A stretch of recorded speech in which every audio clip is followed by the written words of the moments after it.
So, can you see my screen? Oh, the PowerPoint screen?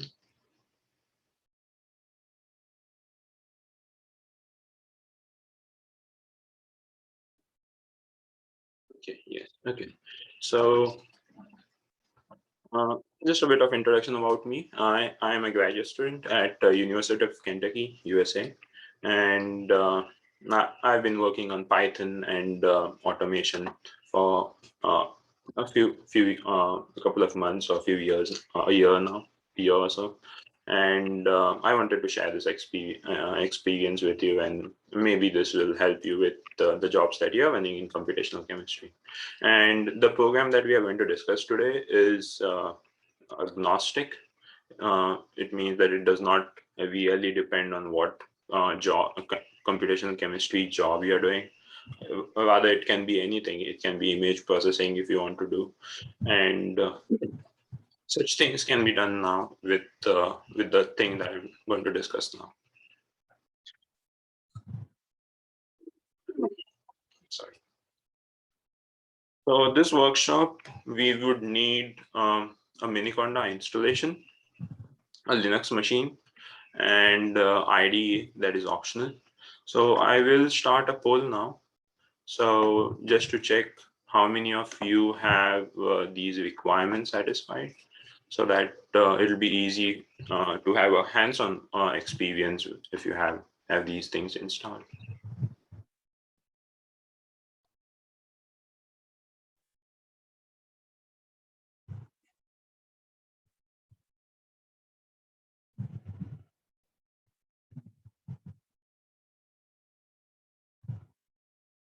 Waiting for a couple more answers. Polls now. Okay, one more.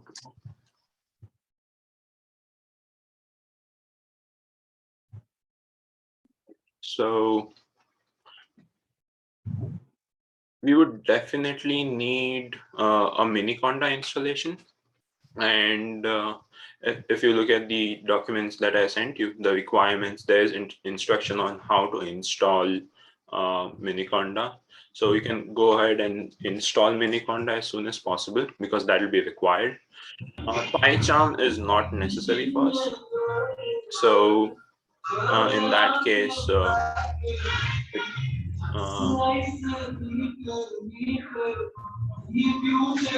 in that case, we can just type in using the default Linux editing packages that I installed. So please go ahead and install Miniconda, whoever has not done so. I think we are good with what we need right now, and let's proceed to. So before doing that, let's go ahead and let me share my screen.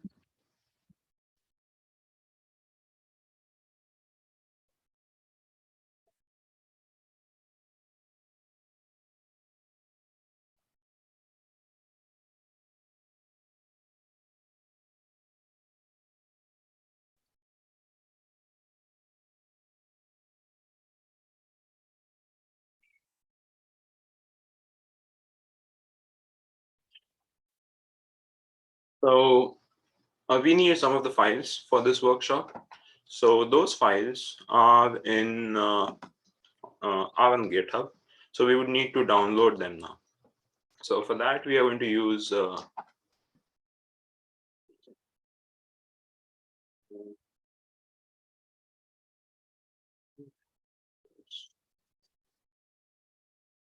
let's try and download those files first. What are the things that are needed? For that, we will be using GitHub. So if you can type git in the terminal and see whether something like this appears, it means that you have GitHub installed. If not, you would need to install GitHub on the Linux machine. So the thing that we are trying to clone is we'll do git clone, and I'll send you this link. Called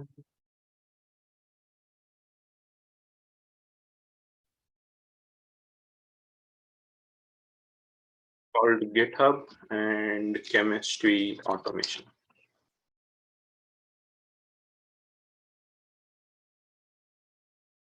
You can just copy paste this link.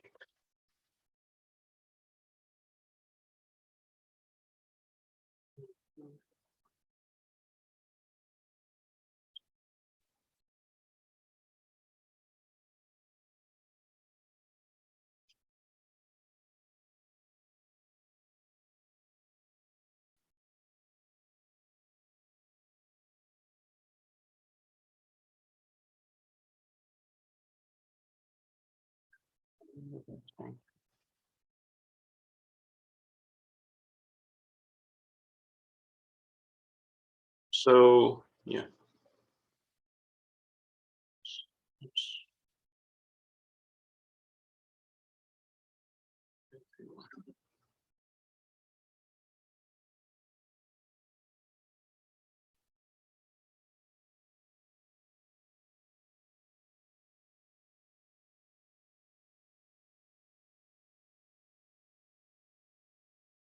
Were you able to clone it?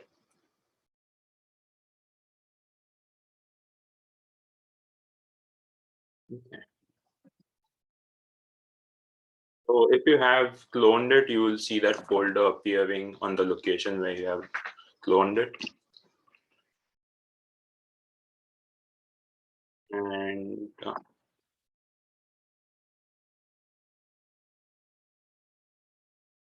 so if you have Conda installed, you will see this thing appearing before your name and the PC name.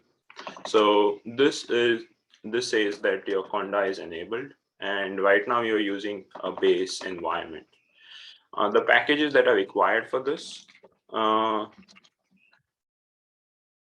are present in, if you go to the chemistry automation folder, there is environment.yml file, and all the packages that are required are in this YML file. So we'll create an environment now, which will have the packages that are required. So in order to do that, what we need to do is, let me just decrease this.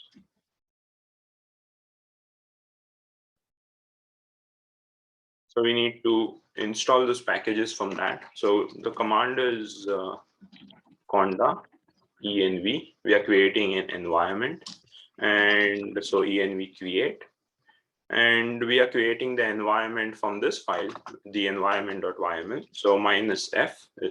So we are saying that we are giving you the file which has all the packages information, and then environment.yml.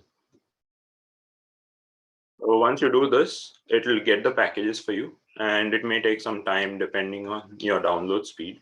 So once this is done, please let me know. And if you're able to do so, also let me know. If you're not able to do, we'll try to figure out a way in which you can do it. So the command is this conda env create minus f environment.yml.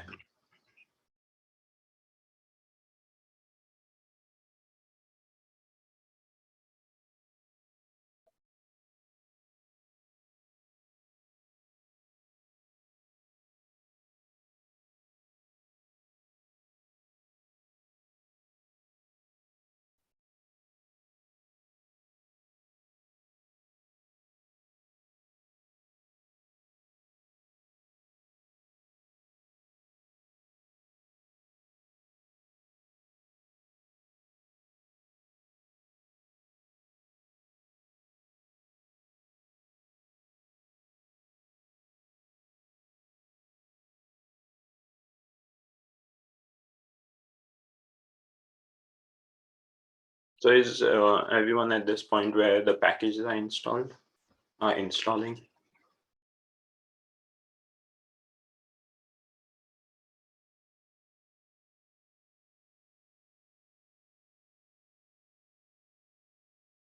So if there are any questions, you can type it in the chat, or something is not working for you, you can type it in the chat, or just unmute yourself and ask me.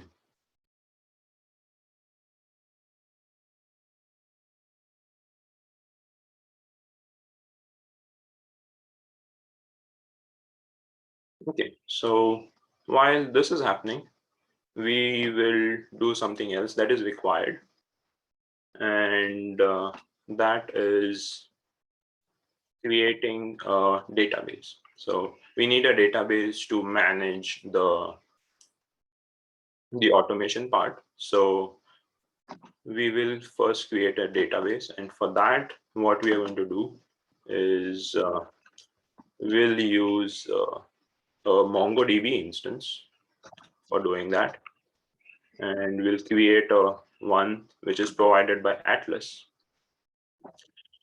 I will show you how to do that too.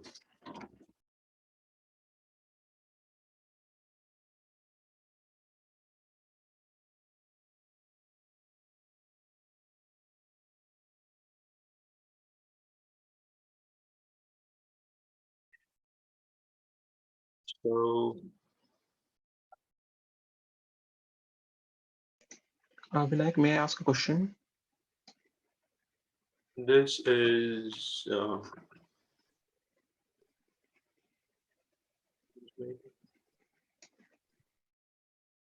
yeah, Harish, do you have a question?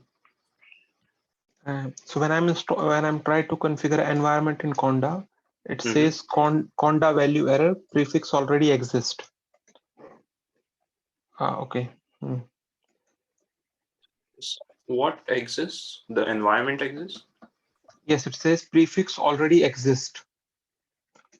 So should I simply go to the directory where my environment is and delete it easily? Yeah, you can just delete the environment and try that again. So removing the folder itself will delete the environment. Okay, thanks. So people who have just come in, you would need to execute this command first.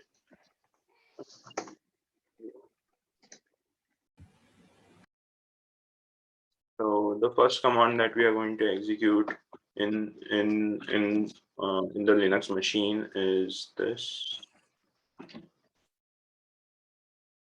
And once that is done, you are going to run this environment on this thing. This is the second command that you're going to execute. And this requires Conda to be installed. And once Conda is installed, this will be working. And once that is being installed, we will create a MongoDB instance, and the link for that is the one that I sent you now. So you can go ahead and click on the link, select if you have a Google account, you can go with a Google account and create it. And once you have logged in, it should look something like this. And it doesn't matter where you're going to do this part right now. If you are working on a virtual machine, you can use your host machine and do it. If you're working on a Linux machine itself, you don't have a virtual machine, you can do it on that. It doesn't matter where we do it because it's a online thing, it's a cloud-based thing. So if you have reached to this point where you have logged in, let me know. We will create a database now which will be managing our automated jobs.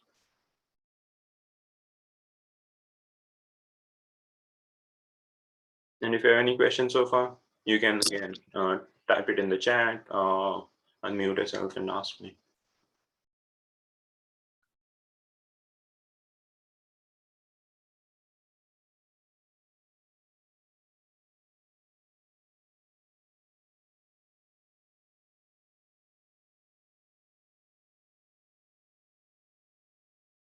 Once your Conda is successfully installed, you will see a message like this.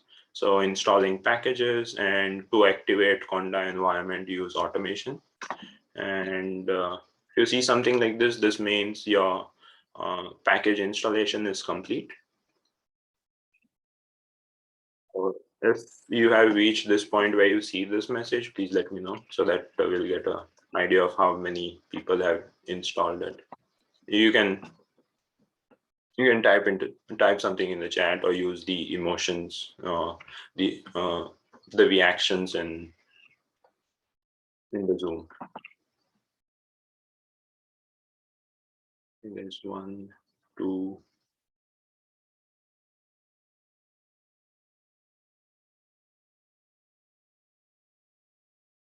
Okay, I see a couple of installed or thumbs up. 2, 3. Okay. So once this is done, we'll go back to the Mongo, the database first, and then try to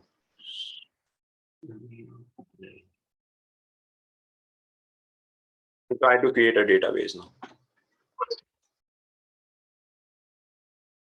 So were you able to log in to MongoDB?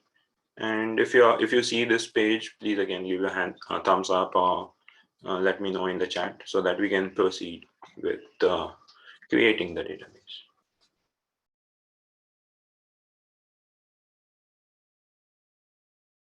And the link for that is, if someone missed it, it's this.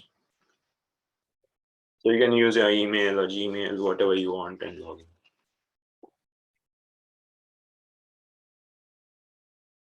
So if you're able to do so, please let me know so that we can proceed.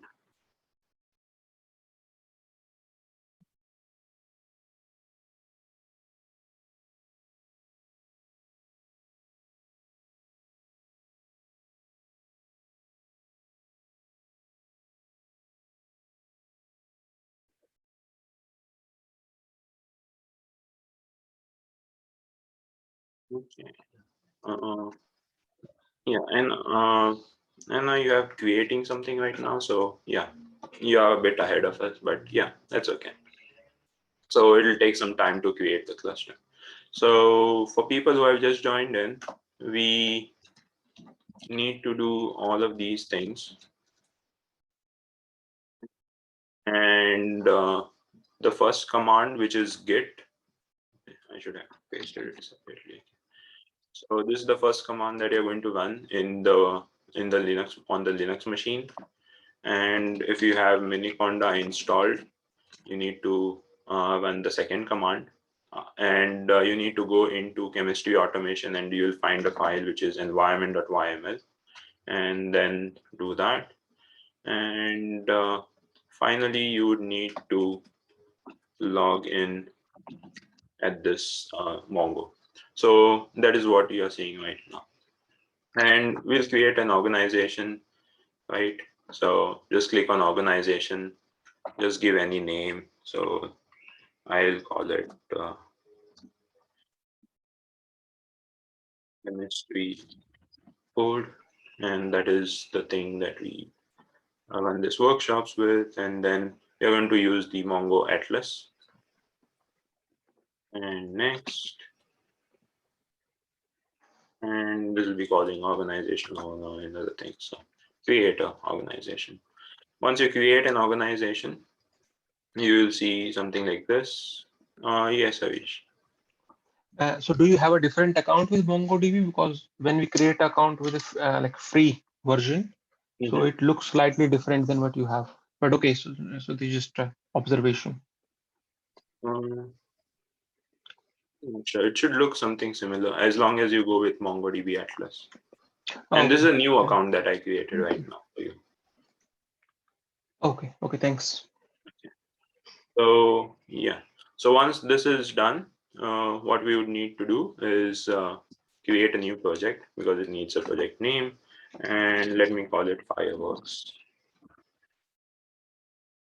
You can give it any other name what you want, and then once you have created it,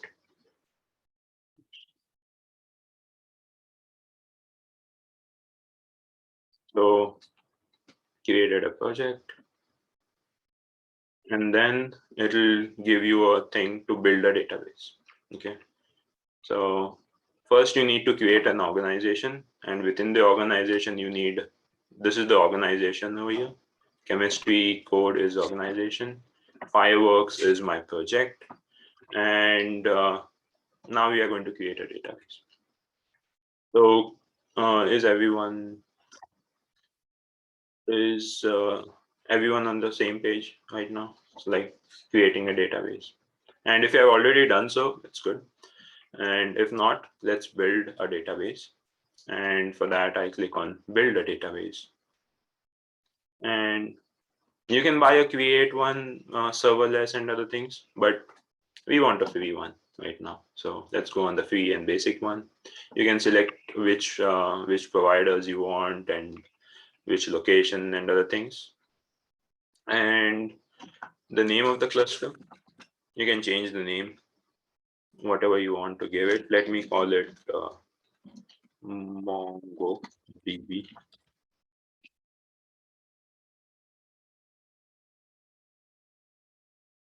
You can give any name, it doesn't matter what name you give. I'll just call it MongoDB and create a cluster. So it takes some time to create it. And if you have reached this point where you created the database or you are creating a database, please let me know so that I'll get an idea of where people are.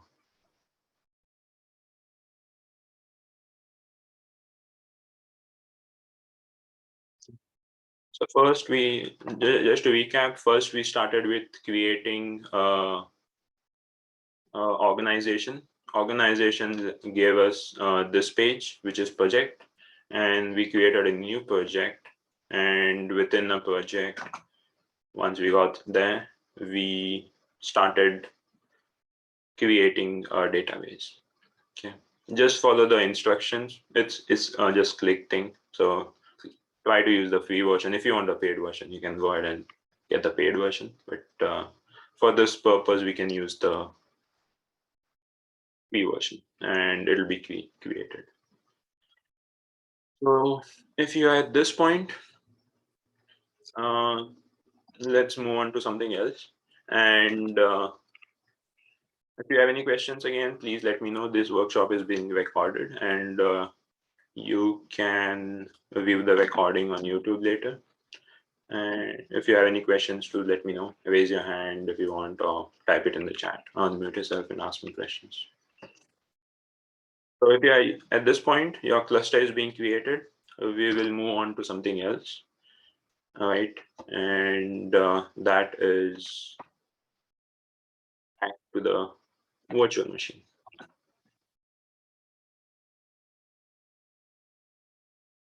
Can you see my virtual machine?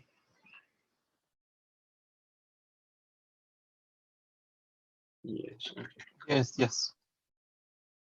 So now, once you see something like this, which says conda activate automation, we are going to use this command itself to activate it. So we'll copy it and paste it, conda activate automation, and we'll activate it.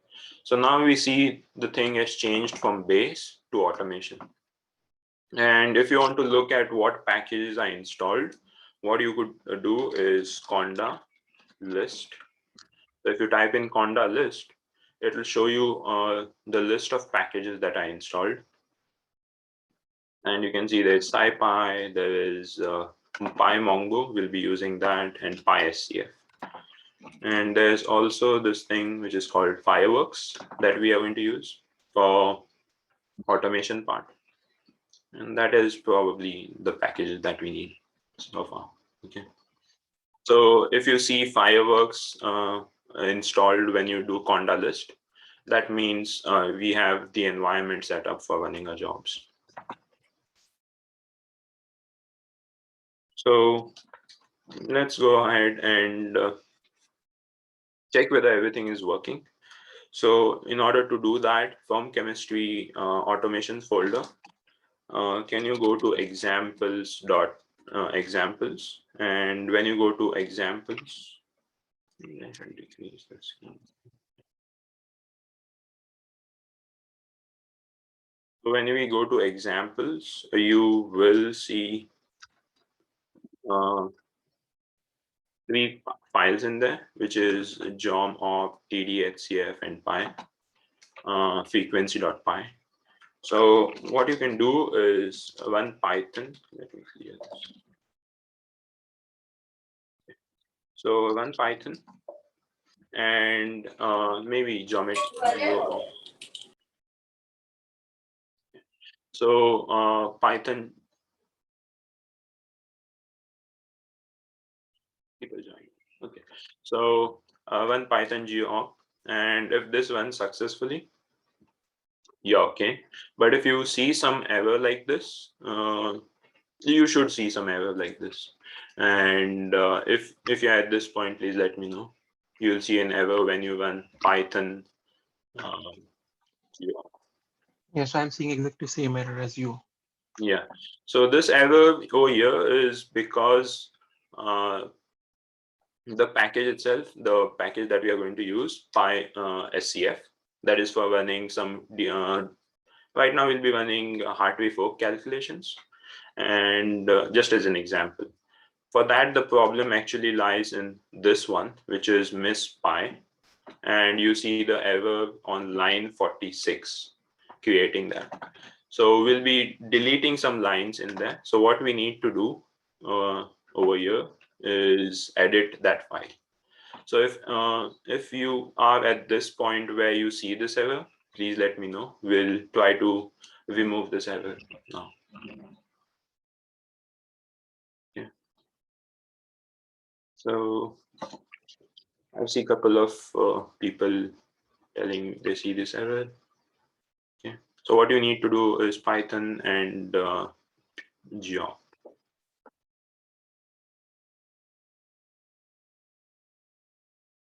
Okay, people who have just come in, first you need to download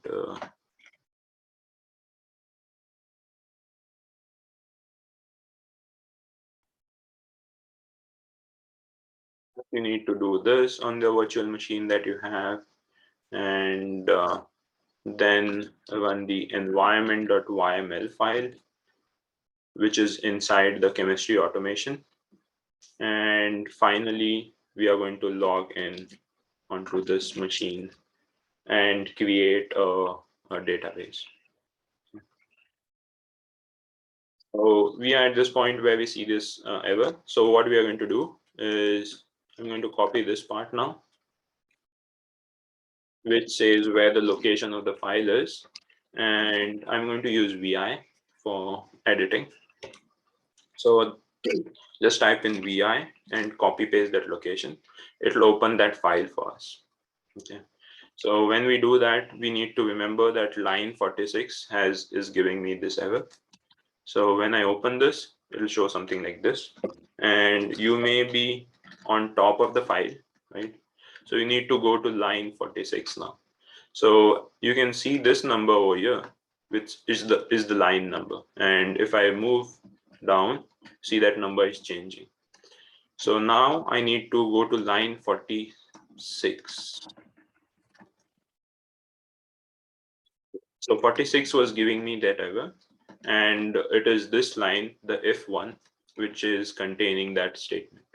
So we would need to delete both these lines now. So you can just go ahead and delete them.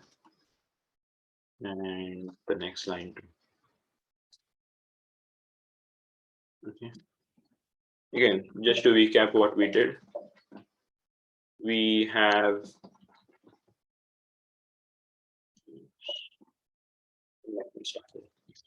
just to recap what we did, what is we have this error showing up. That this is because of the package itself. So what we are going to do is go to this file, which is miss.py, and copy this entire path. And once we go there, we are going to go to line 45. You can just scroll up and down, and line 45, and we are going to delete these two lines. Okay, delete it and delete it. If you're not familiar with using VI, we need to save this now. Okay, so the command is escape. If you press in escape, first is escape, press escape a couple of times, then press a colon, the two dots, and you're going to save it. So the command is W for saving it. We're going to save and exit it. So then we type in Q. So that is how we are going to save it. So escape colon WQ. Once we type in that, press enter, and that will be saved. And now if we run that thing again, it should now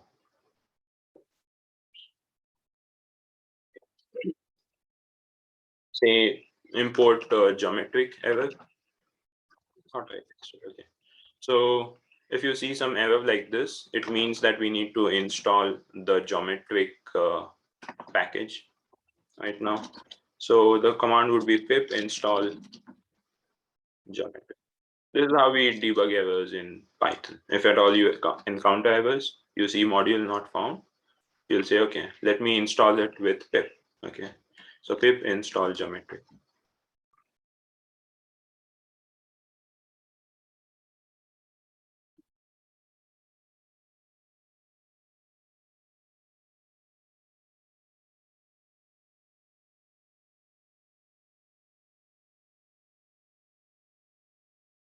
So is everyone following until this point?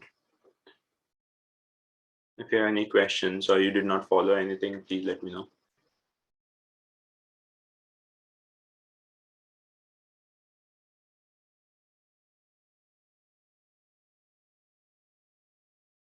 So first we had an error with the mesh.py, and then I think I had added this py package, but it looks like it didn't.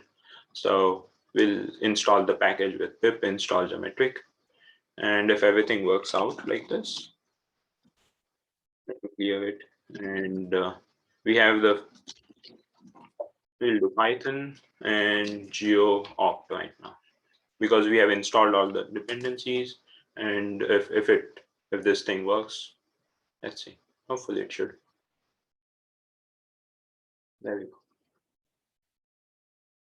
Right. So we are able to run a calculation now. We'll go into the details of what we are trying to do here, but this is just to make sure that the thing is working fine. Okay, there's some problem with the PySCF version that is released, so we need to fix it, and this is how we will be fixing it. So if you see something like this being run, great, we are all good. And if you do have some problems or you're not able to see something like this when you run Python geom opt, do let me know. I have a small question. Yeah. Once you are through this, could you be able to show the MongoDB database creation part once again? I kind of missed that one. Oh, okay, sure. So I can create another one for you. So let me go back. So if everyone, does anyone have question about this part on the virtual machine, which is getting a package installed and it should be working fine?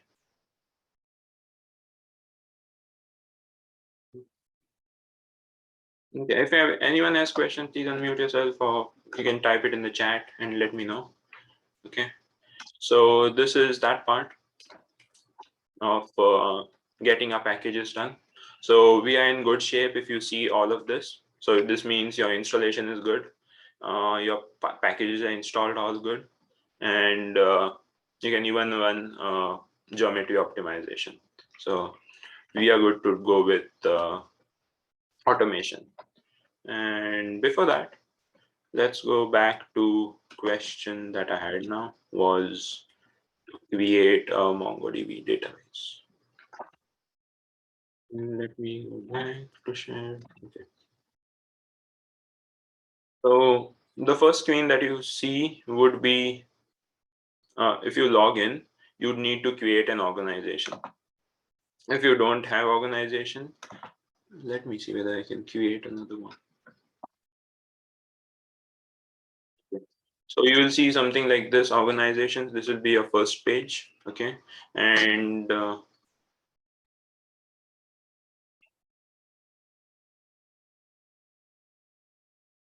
which package? Which version of the package? So yeah, if you get a error in geoopt, you need to change misc.py file, and let me change misc.py, and in that we need to delete line 45 and 46. So if you get that error, you do that and save it. It should be working all right. Okay. So yeah, back to MongoDB. Can you see my screen where MongoDB is going on, my browser? Yes. Okay. So create a new organization is first. You can give whatever name you want. Let me call it test. Okay. And we are going to use Mongo Atlas, not Cloud Manager. Mongo Atlas is fine for our thing. So next, and then you can invite members and other things. We are not really worried about that right now. And create organization. Once your organization is created, you'll be taken to this page, which is called projects. So you can see my organization name here on top, which is test, and projects is empty. So now I'll be creating a project, and let me again call it test. You can call it anything that you want, and project owner and all of that, and then create a project. Once you create a project, you'll be taken to a thing which looks like this, database deployments. Okay. And we are going to build a database. That's what we're trying to do. If you want paid versions, we can go with the paid versions. But for our purposes, we can go with the free version. And we'll go with the free version for create. You can you can choose your clouds or any of these providers. Depending on where you are, these things may change. And cluster, you can change the cluster name if you want. Okay. And just create a cluster. Creating too many clusters looks like. So,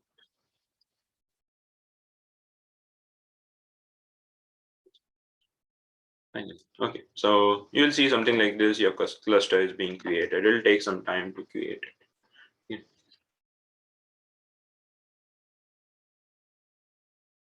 So because I've already created a cluster, let me go back to that chemistry code. So if I go there, I can see fireworks, and then within that, I should see my clusters. Okay. So we are running a database here, which is MongoDB. And this thing may change depending on what name you have given. It may be cluster 0. I called it MongoDB. It can be different. Okay. And what we're going to do here is browse collections. So when you say browse collections, you will see something like this. Okay. Is everyone able to come to this page where it says explore your data? What you would need to do on your database page is go to browse collections. Okay. Yeah. It'll take some time for people who are still creating it, but once it's created, you'll go on to this page. Okay. And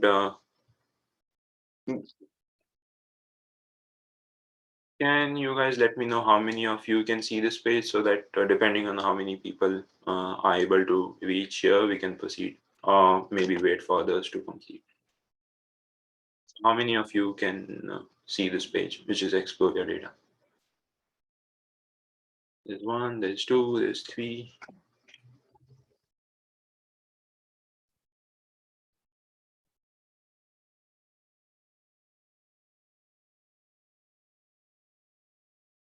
And if someone doesn't know where this page came from, this is from this. So you need to log in and follow the procedure that I just showed you.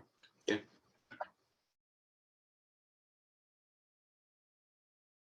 So in the meantime, while this is being created and people are creating it, let's hop back to something else.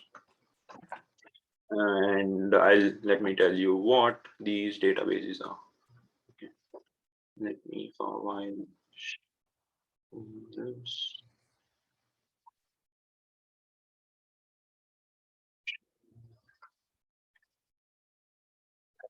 So we had Miniconda installed and Linux machine. We have ID. Can everyone see my PowerPoint presentation?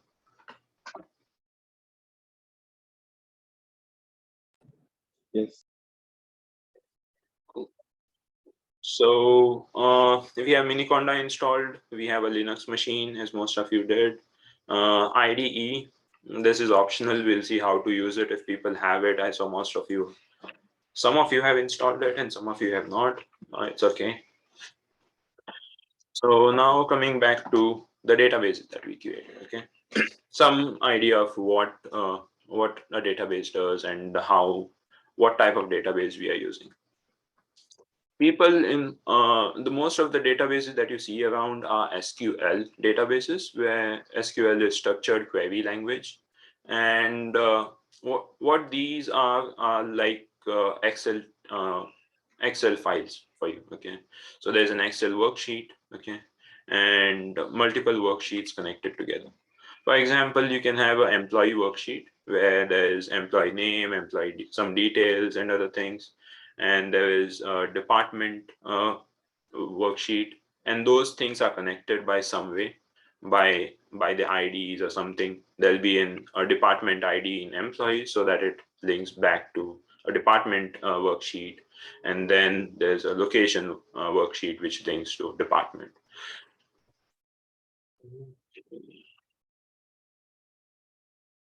So once this is what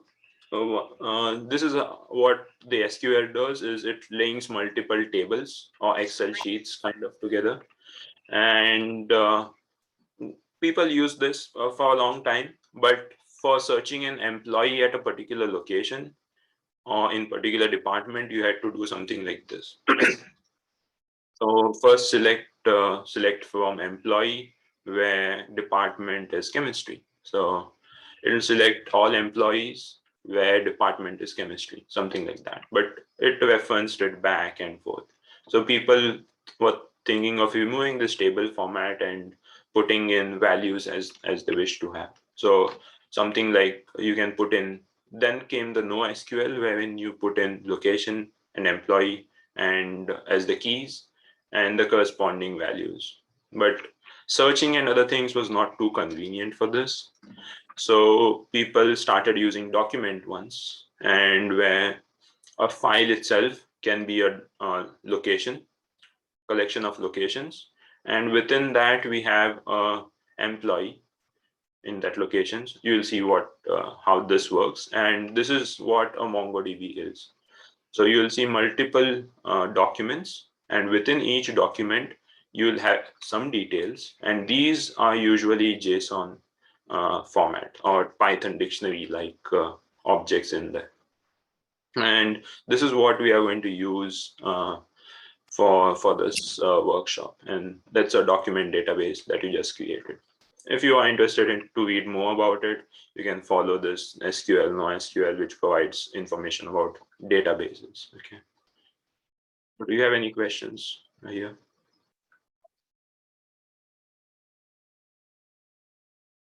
Okay. If not, let's go back. I hope everyone's database is up and running right now. And we are using a document database. Okay. Where is it? Okay. So this is what you'll be seeing once you have that up and running. So just click on add my own data.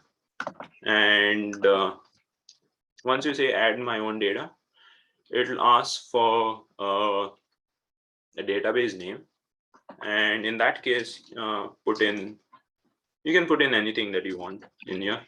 Let me call it fireworks. Okay. And a collection name, database name, let me call it fireworks. Okay. And a collection name, let me call it test. Okay. We are not going to use this collection anyway, but let's just call it test so that we can see things happening in there. Okay.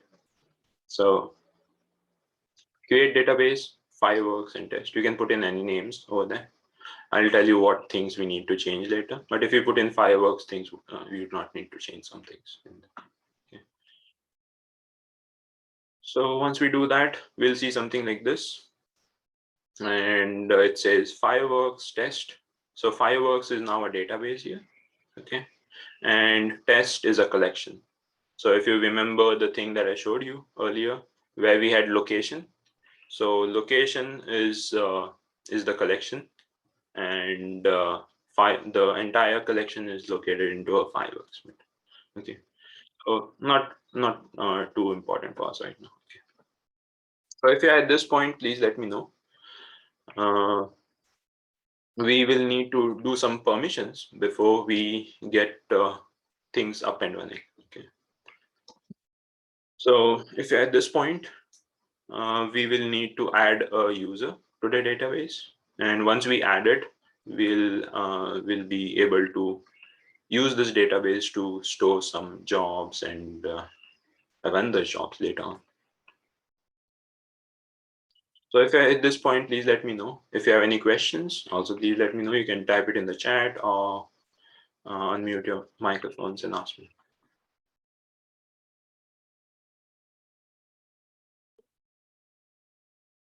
So I believe most of you are at this point where you have created a database. If you want to create another database, you can just go ahead and create and do stuff. Okay. So we have created fireworks. We have called it test. Okay. So now what we need to do is allow users to access this database.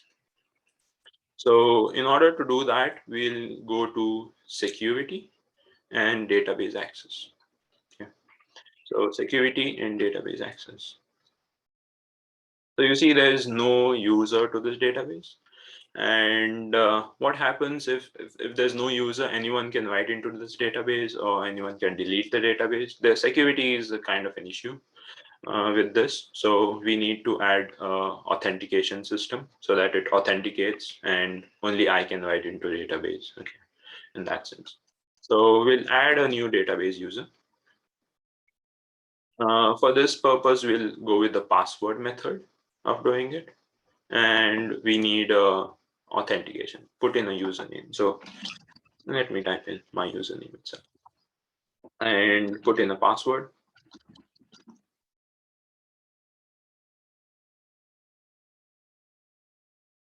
Okay.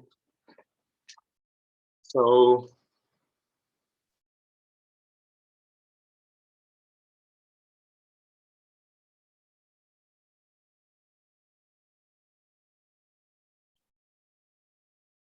once this is done,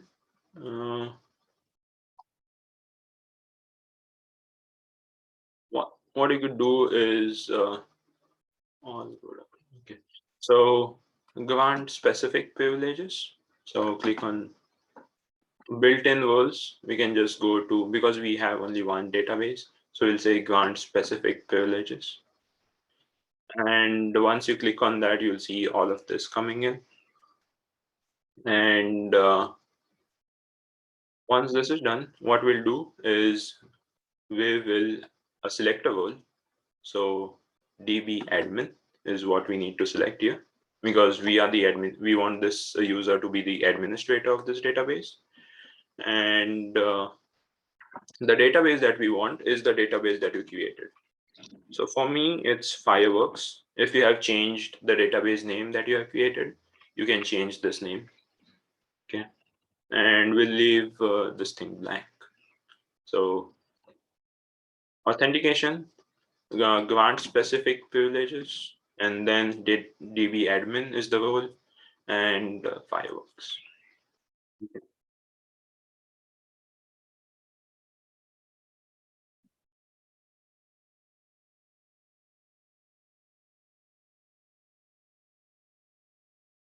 If it doesn't work, we'll do something. Okay, hopefully it will work. So when you're done, you'll add a user. You'll see something like this. Okay. And if you see something like this, please let me know. Your user is being created. Okay. So if your user is created, we can do something like what we need now is we can go back to the database, right? And we need to connect to this database now. Okay. So once your database access is configured, we will go back to database, and we now need to connect to this database. Okay. And in order to connect to this database, we'll click on connect first, and then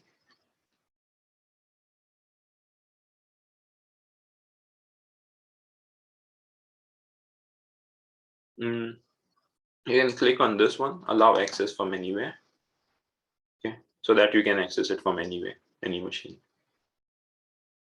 And yeah, okay. Once you do that, you see that it's connected. Okay, ready to connect from anywhere, and choose a method of connection. So you see this.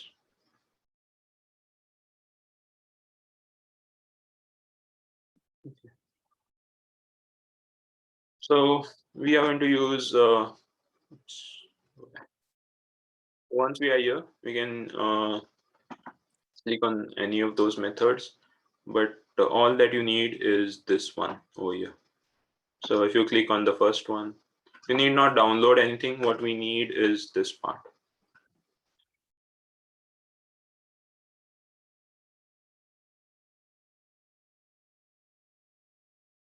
MongoDB, SRV, and all of this. Okay. So depending on what you see in your thing, we would need to use that. So where we are going to use is, I'll tell you how and where we are going to use it. But is everyone at this point where they can see all these things?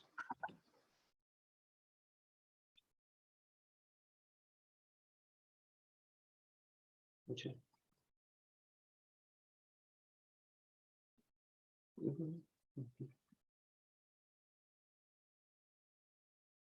Probably I can go to Python.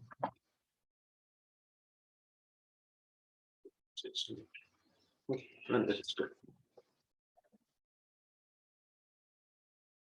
So connect to Mongo, and maybe you can go to Python and version. Okay. If you have any questions until this point, do let me know. You should see something like this, and this is what we need to connect to MongoDB now. All of this is because we could have installed a MongoDB locally, and this would not have been a problem. But I found out MongoDB is creating some issues with virtual machines. So if you have a local MongoDB installation, this is very easy. You don't need to go through all of this. But yeah, it's a bit complicated now. But yeah, if you are here, we can proceed. So since we are here, let's go back and run the application, which is automation part of it. So let me start sharing the other screen.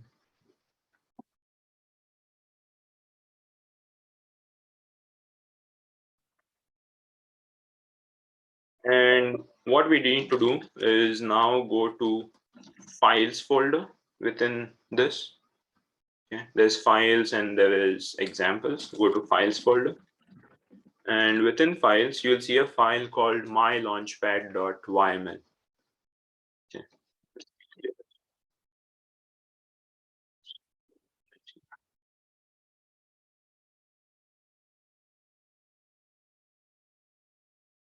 So mylaunchpad.yml.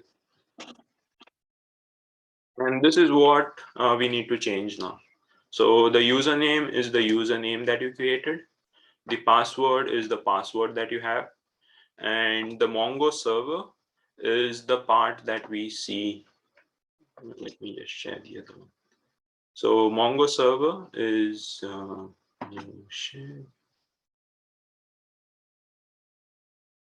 this part after the @ that you see.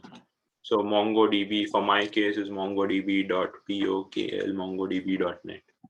So you need to replace Mongo server with this part, and user with mine user is this, and I need to replace my password with password, and this with that.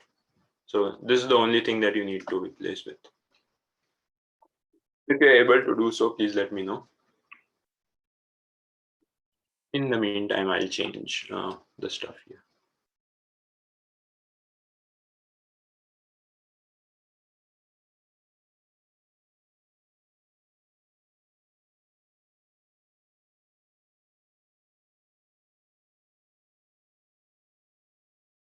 Again, you're opening the my launchpad.yml file in the files folder.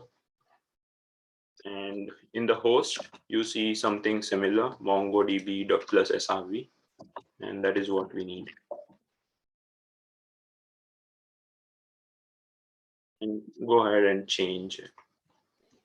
So Vinayak, at the moment we see your browser. Yeah, I'm putting in the password and other things for my side. So in your file, the last database name, there is a database name, correct? The Fireworks. So if we Yeah. use something different, then we have to change it. Yeah, if you Okay. use something else, please change the fireworks thing, which you see at the last. And if you have not changed it, you can use the same thing.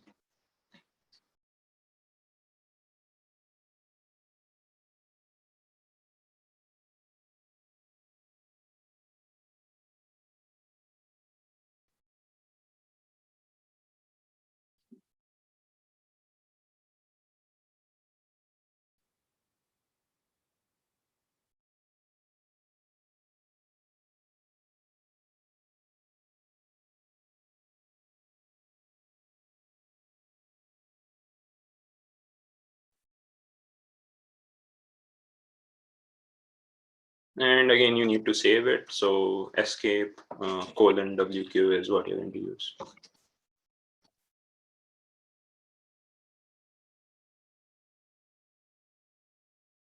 So if you're able to do so, please let me know. If you have any questions, do we install on the machine? Yeah. So if you have Mongo installed on the machine, we need not do the other stuff that we just did, creating MongoDB and other things. In that case, it'll be very easy for you to do it. And if you have installed Mongo on your server, and if you're able to run it locally on your machine, if it is running on localhost on Ubuntu, it will be MongoDB. Then you still need to create a user. So a username and password. And 1, 2, 7.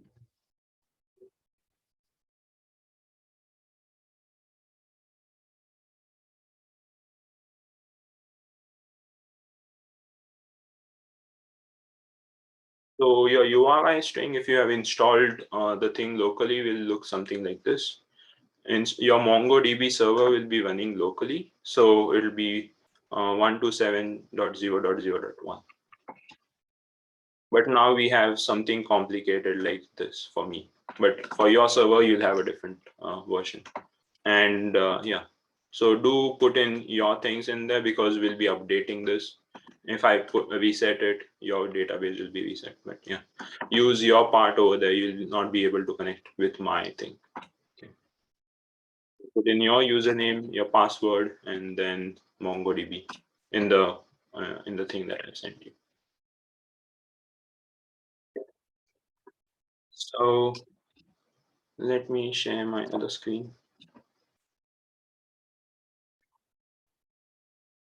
If you're at that point, please let me know. We are almost set to do automation now.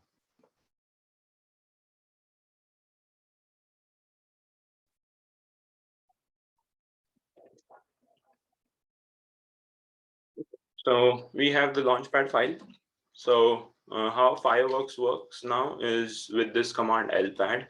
So if you type in lpad, you'll see a bunch of commands now.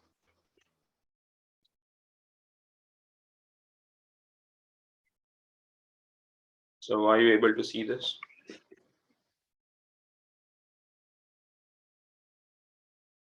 So lpad will give you a list of something like this. Yes, we can see this. Can you please just give a brief description? What is LPAD? So yeah, so that is what I'm going to tell you now. So lpad is this is the firework thing, okay? Because you installed Fireworks, and Fireworks I'll discuss about what Fireworks is. So lpad is the command that now is able to do all of this for us. So it can initiate something, it can initialize, it can reset of jobs, it can stop a job for us, it can delete jobs for us, and set priority and other things. So lpad is the command that we'll be using from the terminal to interact with the database that we have created and manage the automation of the jobs. So if you type in lpad, you should see all of these commands. Oops. Okay. So lpad, and what you need to do is lpad reset. So if your connection to the MongoDB is working, if you do this,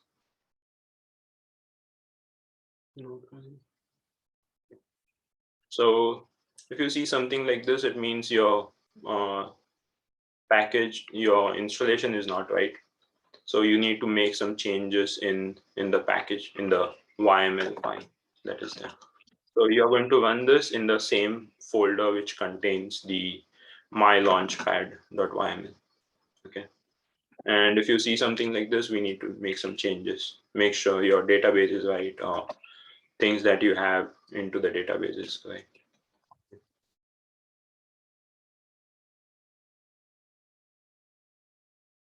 So if you see something like that,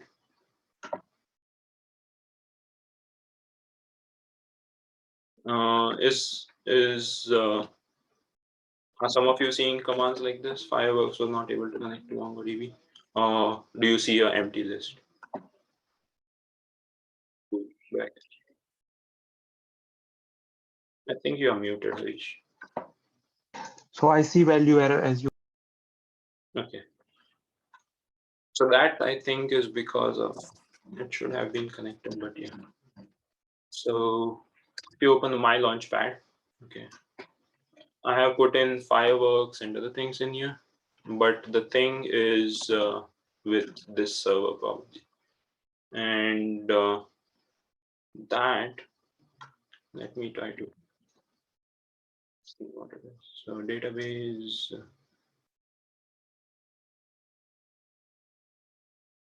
Okay. Let me see. If I have MongoDB, and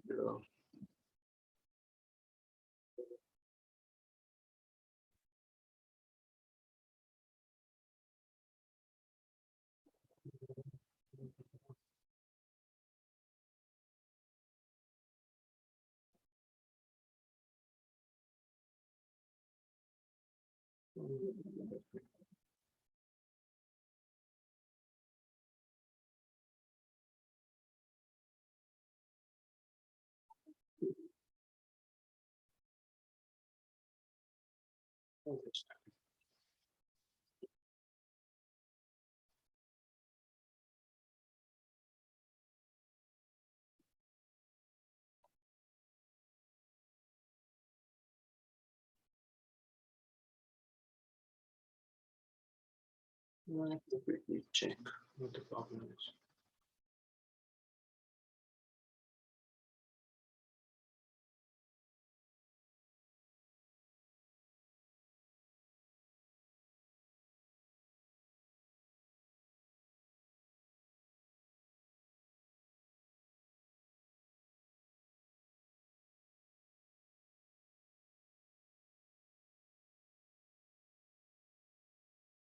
I think I missed something here.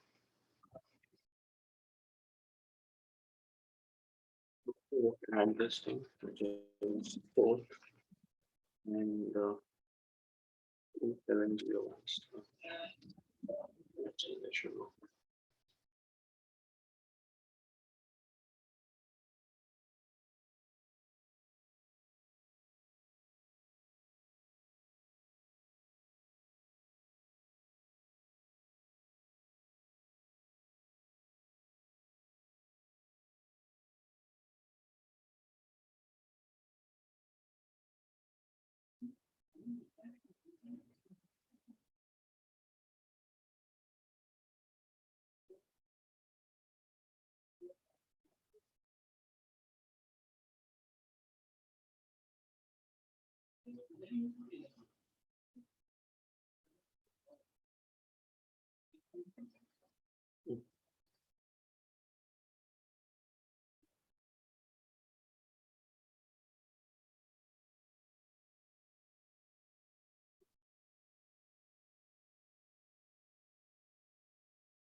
Something is going on with this.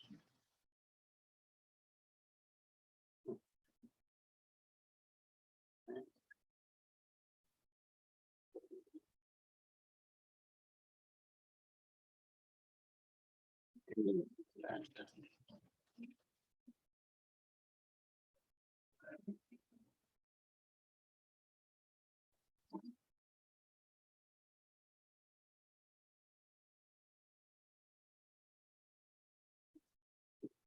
connection was called fireworks.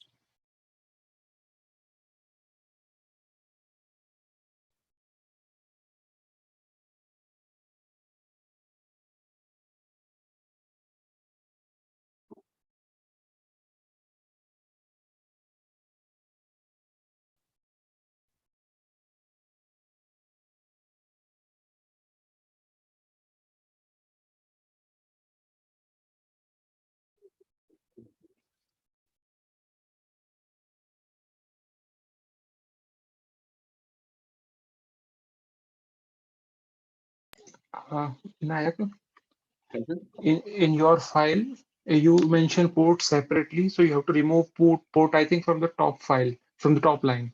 So you see MongoDB.net, and after that you mention a port. So I think if you remove it, then it is able to connect, but then it gives me another error. So if I remove this, yes, this part. Just that one will give you an error. So it now not giving me other error. It's a PyMongo error.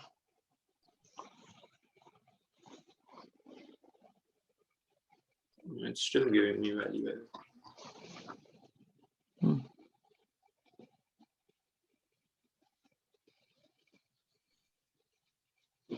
It's fine. Yesterday I was able to connect to it when I tested.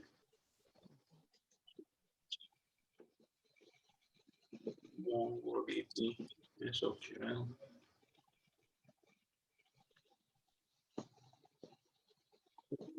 Try connecting it with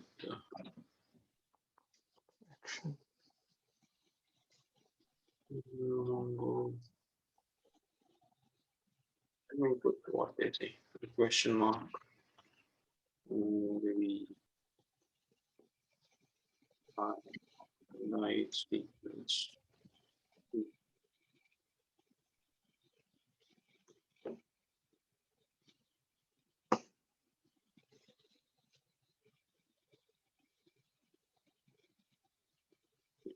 Then something. Okay. So please go ahead and add this line, which is and v try y is equal to 2. Nothing. It should be working. Vinay, Yeah. so after the password, we are supposed to copy and paste the connection string, right? It's from the So Yeah, so let me share that thing again. So what we need to do is, let me go back, okay? I think I figured that, okay. So connect, okay? So if you go to databases, you go to connect, and if you see a page where you have connection thing, you need to add all. So access from anywhere, something like that. So once you see access from anywhere, you can choose a method to connect. And in connection, you go to connect your application. And in that, I've selected Python and greater than 3.6. Wait, So you see, could you yeah. show that again? How did you go to the connect from application part? So yeah, so databases first, right? Right. So you'll see this, go to connect. On Okay. connect your application. I see. Gotcha. And once you connect your application, select Python 3.6 or later. And this is the string that we need. So I think you can copy paste the entire string. Replace host with this part and put in your password in there. Okay, gotcha. Thanks. And add the port thing. I think I missed that one yesterday. So yeah. So if this is working, right? So once this is done, you will see let me clear it. So LPAD reset, when you do the reset, you'll say that this thing, are you sure? This will reset all workflows and all data. So if you see this, press a capital Y.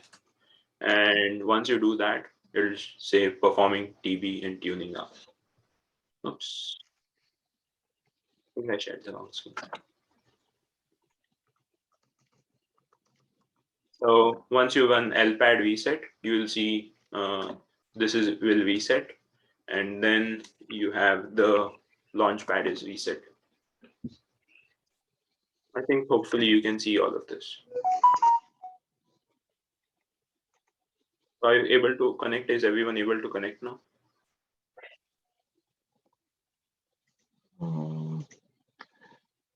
So I am getting an error. So this is Mongo error, operation failure. User is not allowed to do action. Oh yeah. So in that case, you need your action. If you go to your database access, let me new share. So if you go to your database access, you need to create a user, right? And make sure that the data, the edit over there, the build. Oops. So yeah. So if you click on the roles that you have, oops, can you make it to read and write to any database?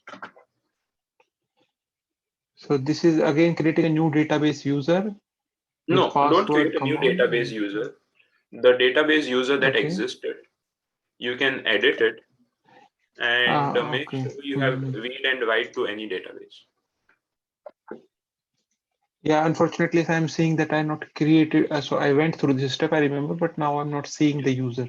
Yeah, so if you have not created a user, this will be a problem. So if you have created a user, make sure you have read and write to any database. And make this change and update it. Once you update it, you should be able to see that. So this is the important part where your connection to DB is required. After that, it becomes very easy to automate now. This is the big thing that we are trying to fix. Okay, add user node. Already So exist.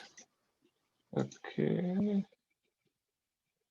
So if at all you want, you can create a new user and do it if you want. So you can add a new user to the database and do it. So let me show you. I add test and another test, something, and read and write to any database is what you need, and add user. And make sure you have now that thing specified in your username password string.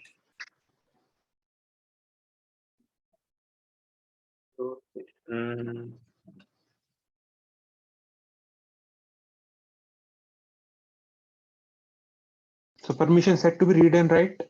Yeah, read and write to any database. Read, write any database. Okay, thank you. And how many of you are able to reset the database?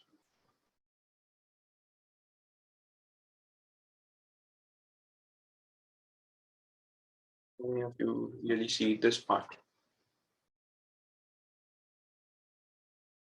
Because once the database connection is set, this is the big thing that we do in setting up.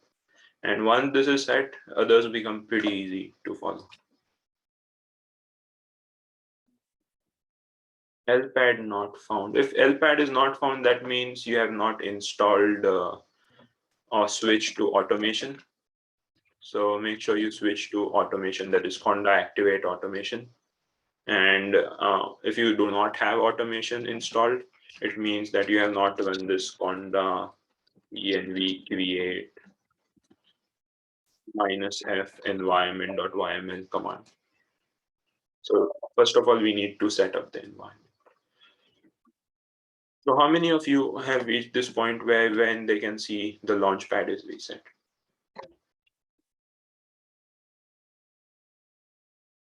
There's one. If you have any questions, ask me. We'll try to debug it and make sure that this is connected. This is the very critical thing that is required.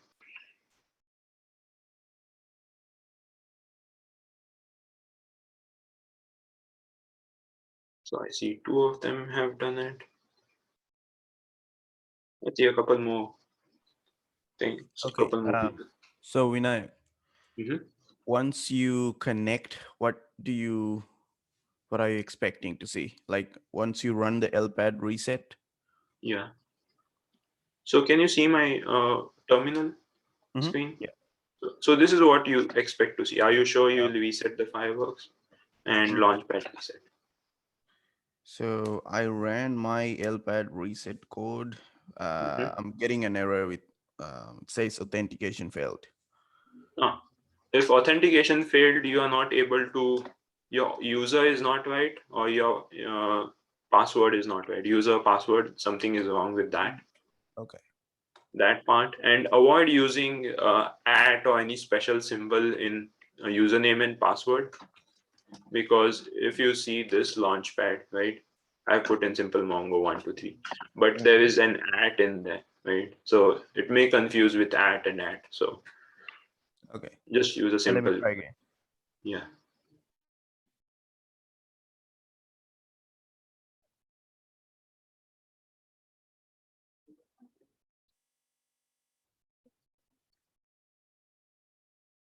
So people who have reached this point and could see this, let me tell you some fun thing that you can try to do is LPAD.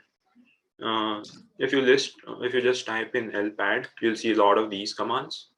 And one of them is this web GUI, right? So you can run that command, which is LPAD web GUI. Web GUI. And you see something like this. This is a development server. This is where we can monitor our jobs, okay? So this is pretty nice thing. What you can do is monitor the jobs. And I think, does this open up? Okay, it opens up. Let's see whether it loads. Hopefully it should load.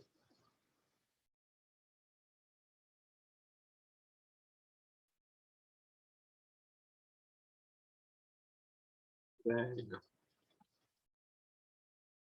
Wow, this is pretty slow, but yeah.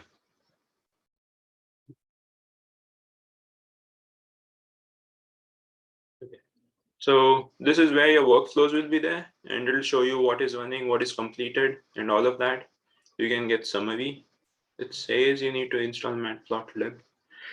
You can install if you want. So pip install matplotlib if someone is interested to do this. But yeah, we will see a nice GUI to work with if you have done. Okay, so your launchpad file. Someone wants to see the launchpad file. Okay, so you can play around with that if someone has reached that point. But yeah.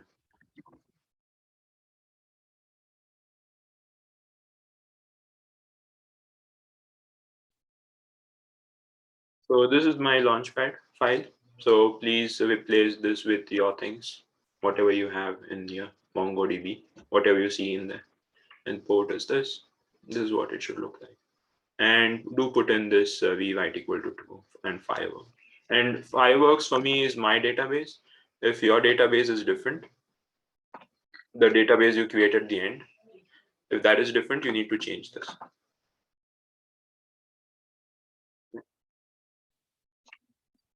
So any more people were able to reset it?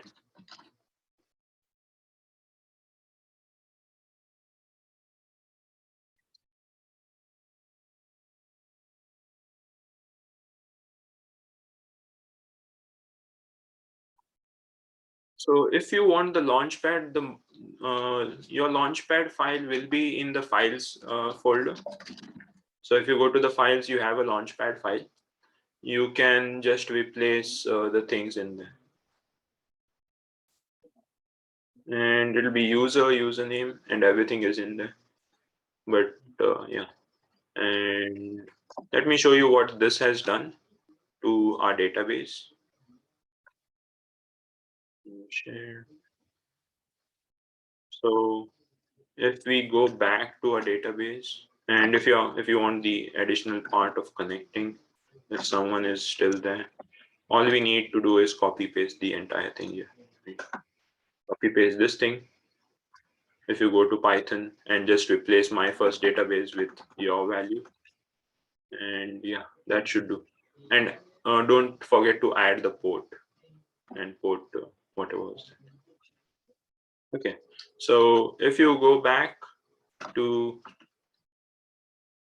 browse collections, remember we had created this fireworks and we had created only one test collection. But now we see we have fireworks created, we have something else, we have launches and fireworks and other things created. So this is the fireworks that has created all of this for us. When you reset it, it initialized everything for us. So can we proceed with the automation part if everyone is set up and could reset the Launchpad? If people still have problems, do let me know.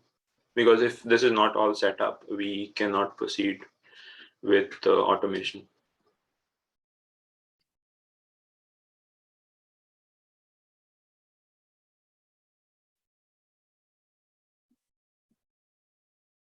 So shall we proceed? Okay. So let's go back.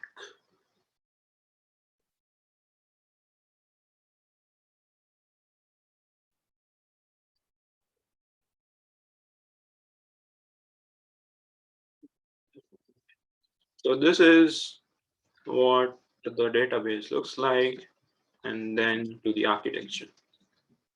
So now fireworks. So fireworks is what we are using. If you Google search fireworks, maybe materials project, you'll find the documentation and other things. In this case, we are going to keep it pretty simple because this is just an introduction of how the fireworks works. And right now we created this launchpad. So the launchpad, the lpad is something similar to this, but lpad is the command that we are trying to run to connect to this launchpad. And this launchpad is the database that we created now. So this database will store information about the workflow that we are trying to run now. Okay, I'll describe in a minute what this workflow looks like, but it'll store information of what workflows to be run. Okay, and then our Linux machine is going to act as a fire worker where the jobs will be run and also the jobs will be added. Okay, so we can add jobs from anywhere as long as you can access the database that we created. So you can add it from any machine, and you can run the job on any machine as long as you are able to connect to this database. Okay, so what this looks like, the workflows look like is something like this. So a workflow is a collection of fireworks. So you see firework 1, firework 2, firework 3. So this is a collection. A workflow under this fireworks is a collection of firework. Okay. And each firework is made up of fire tasks. So each task can be write a file, read a file, and generate a file and run the job like that. So this is how the architecture looks like, and this is how the workflows are arranged. within Fireworks architecture. Do you have any questions on this? We'll be using this Fireworks, and I'll be demonstrating how to use it. But this is the big picture of how we are trying to design things. In a workflow, maybe this workflow calculates some ionization energy for you or solvation energy. So maybe the first firework does the optimization, and the second firework may do the solvation, and maybe the third one finds the energy for you.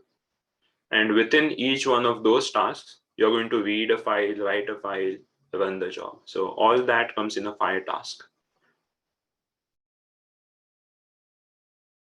So any questions on this before we proceed?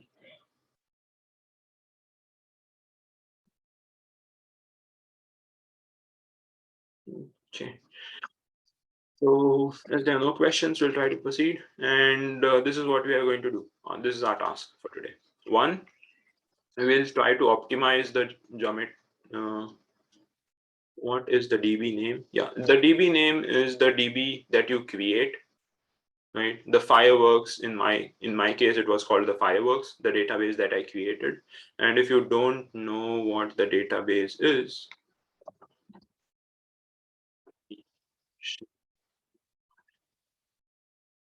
if you don't know what your database is, so when you created the database here, this is the database. So for me, it's called Fireworks. So your database is something else, whatever you call it. So if you go to collections, you'll see that database in there. So that is the DB name.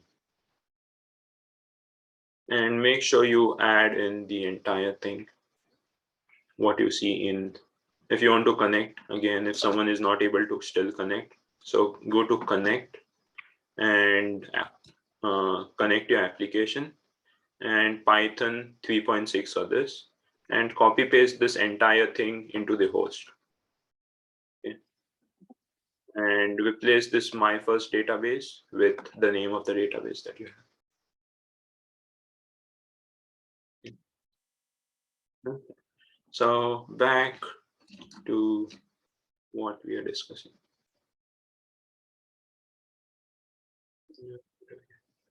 So this is the architecture, and what we are going to do is first optimize.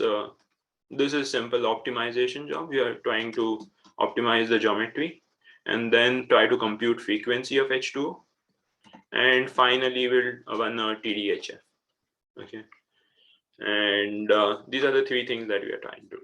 And you could do multiple things, but you can not. This architecture is not only limited to quantum chemistry. You can use molecular dynamics or coarse-grained models or whatever you want to do. Even Monte Carlo image processing, everything can be done within this. It does not depend on what you're trying to do. As long as you can write a Python code for it, you should be able to use Fireworks to do automation.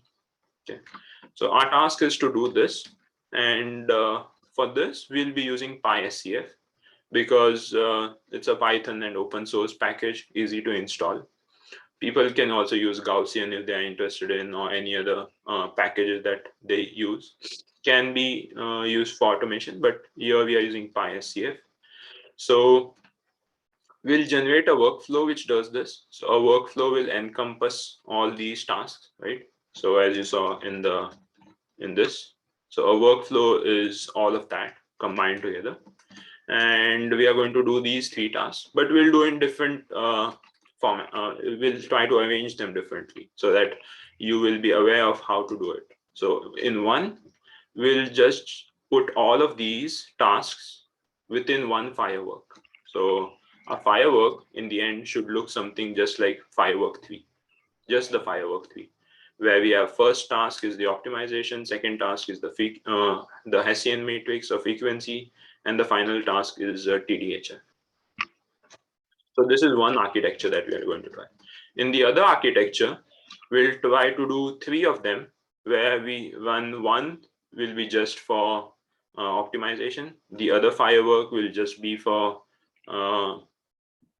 frequency calculation, and the final firework will just be for TDHF. And all those fireworks will look like this, where we would just have one fire task, and the fire task would do the job and do the calculations first. Okay, so there'll be one architecture that looks multiple of these architectures, and one architecture that just looks like this, where we have optimization, frequency, and TDHF. So any questions or anything that you didn't understand what we're trying to do now?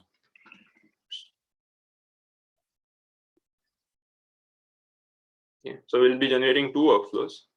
And if you want, we can change the geometries and run it later on. But as an example, H2O, because it's very quick. So any questions on this? Something that you didn't understand? Because we'll try to proceed to the next one, which is generating these workflows.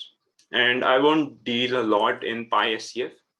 Okay, the code for PySCF is given to you. We have 3 of these Python codes. What we'll do is we'll just copy paste those codes in the required place and see how things work for us. Okay. I'm not stressing a lot on PySCF because this workshop is meant on workflows and not PySCF. If someone is interested to look at PySCF and how it works, please look into the documentation of that. Okay.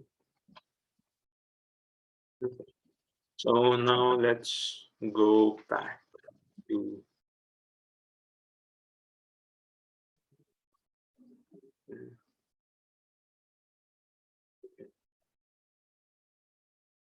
so here we have something called tasks, and we have 3 files in here. As you see, there is workflow flow, that is for workflow, tasks for tasks, and running the workflow.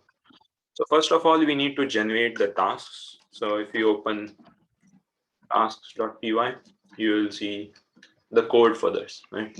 So what you're going to do is copy paste this code. If you want to create a new file or something, you can do that, or just use this file. And maybe I should have included something else. So you can copy paste this code, and instead of your code here, you can put in the code that we have in the geometry thing. So let's see how this all works. At first, you can use VI to do this if you are comfortable, or let me use my PyCharm ID that I've installed. So if you have installed your PyCharm ID, you can run PyCharm. If you have any other IDEs, you can use them. But I'll look for PyCharm ID. So I do have PyCharm installed here. And, let me run it. Bin, and then PyCharm.sh. So if you don't have PyCharm, it's okay. You can just edit it in VI or any editor. You can use gedit if you want. But PyCharm makes it easier to use. I should have opened it. Okay. So do you have any questions on fireworks or something not working? Were all of you able to connect to the MongoDB?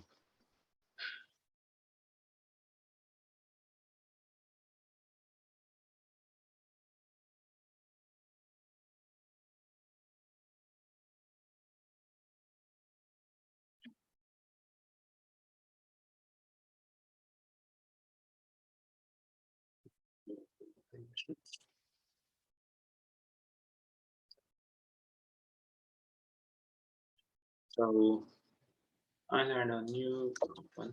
Let's open because I already saved stuff. And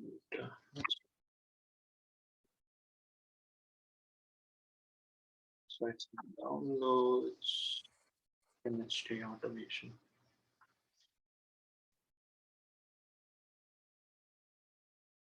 So if you have PyCharm, how many of you are using PyCharm right now? Installed PyCharm. PyCharm makes things easier to work with. We can see the definitions and other things. If you don't have PyCharm, it's okay. You can make the edits in VI or OpenGedit. I'll show you both how to do that. So if you don't have PyCharm installed, let me go into downloads and stream Python. So if you don't have PyCharm, if you go to files, so if you're going to use gedit, you can also use gedit, and then tasks.py, and it'll be pretty much similar to an editor where you can edit your code, right? And you'll see the colors and other things in there. So you can use gedit if you want.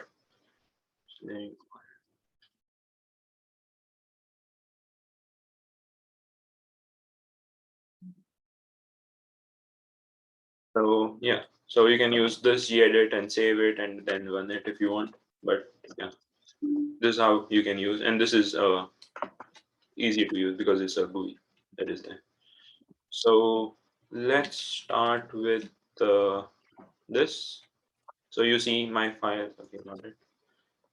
And if someone is new to using PyCharm, when you open your package in this, you will see something like this, and then what you need to do is put an interpreter.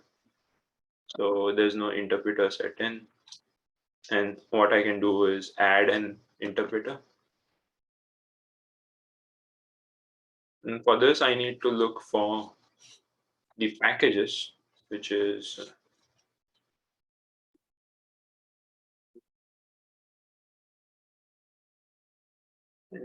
while this thing loads, I can just do something very simple. Okay. So if you are aware, you had already run an example for optimization, right? So if you look at the file, which is geoopt in the files, this is what it looks like. So you have PySCF, you create a molecule that is H2O, okay, and you set up some artifact calculations and you optimize it. Okay, so we'll first try to use this code itself. Okay, so you can copy paste this code into your task file. If let's see, okay, conda executable.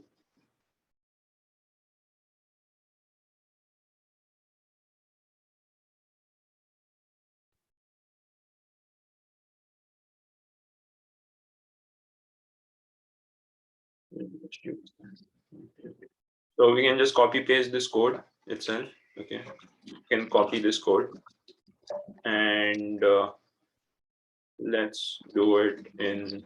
If you have the thing open, which is PyCharm, you can use it. If not, I'll show you how to do that. So if you have this, you can let's go to files now. So in files we have tasks and workflows. So let me open tasks.py, and what we need to do is just make a copy of this part initially. Before that, what I'll do is I'll paste my code that I copied. Right. So this is the code that I copied from optimization.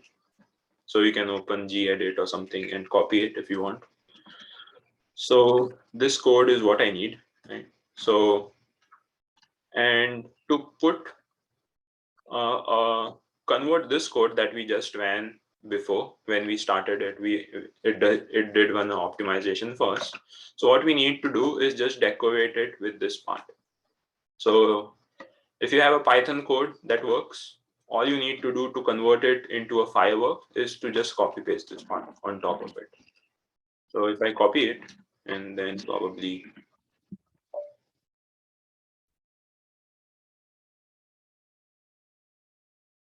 and I would need to do this here.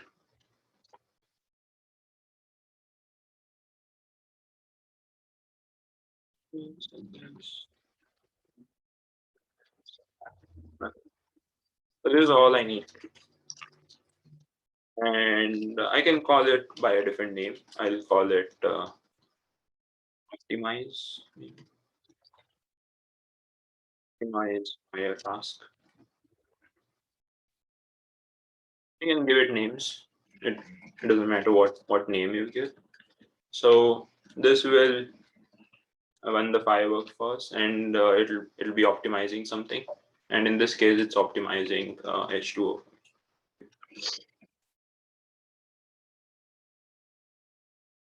So again, just to repeat, just to reiterate what is done, is you need this code which is there in files, and this is called task.py.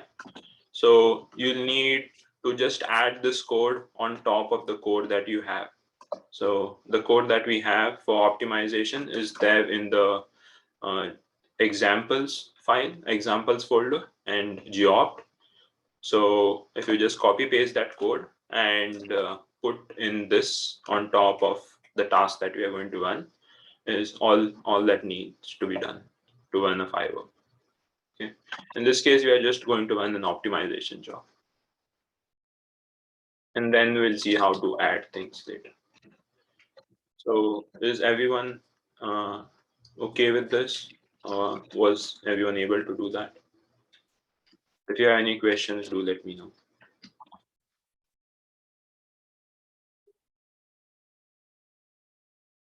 This is my file that I have. If someone wants to look at it, it's host and that part.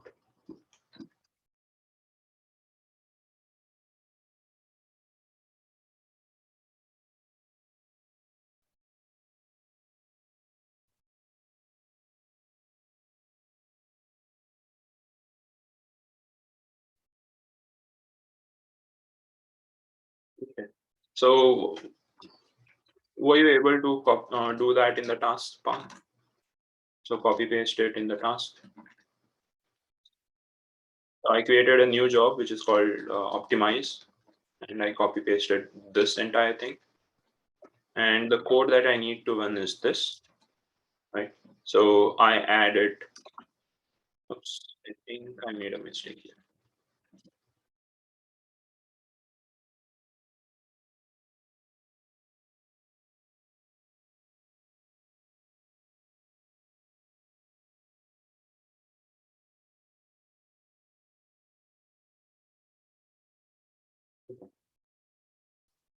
So we have created the task.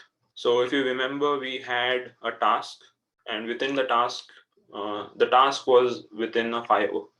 So we would need to make those workflow now.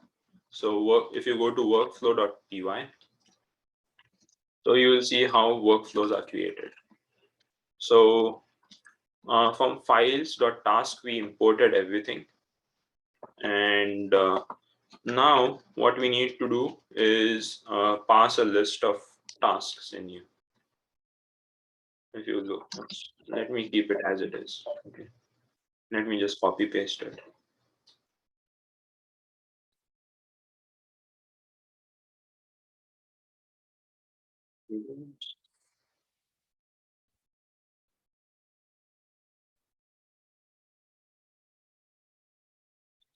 You can use gedit if you're not familiar with this, but all you need to do in that case is copy paste that, and then let me call it workflow.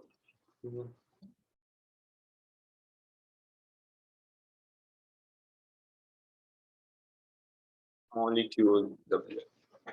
You can give any names that you want, it doesn't matter. Okay.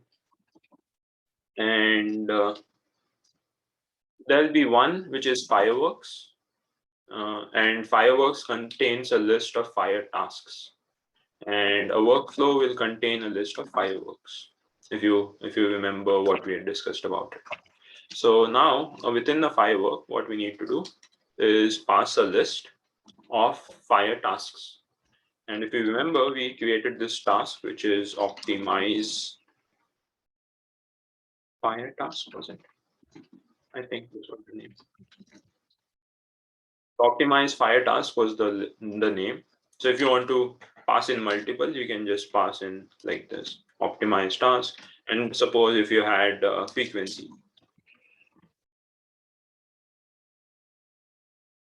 task, and then whatever parameters it takes, you can pass in. So it'll be a list of all the fire tasks that you want to run. Does that make sense? So in this case, we have only one fire task. Right now, we are trying to test it, and then we'll add multiple fire tasks. So we'll just need to use optimize fire tasks. And if you see this, we have already imported it from files.tasks, import everything. So we imported everything from fire tasks. So we do have optimized fire task in there. And from what we did by creating this is we created a firework. And now a firework should be put into a workflow. Okay. So now what we do is this should be a list of fireworks. So pass a list of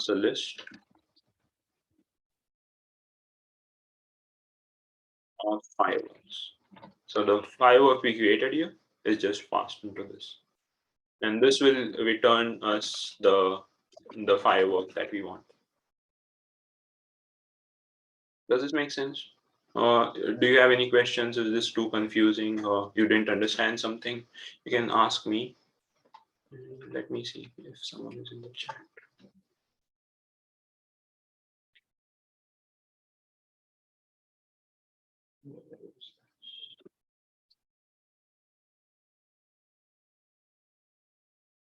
Any questions until this point?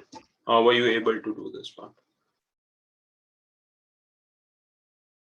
So you need to create a fire task first, and we created that fire task. We put it into a firework now as a list of fire tasks.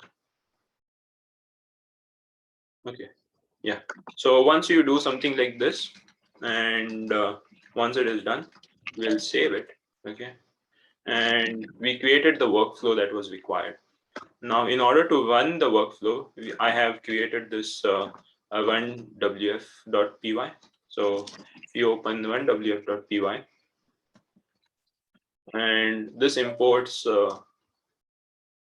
everything from workflow.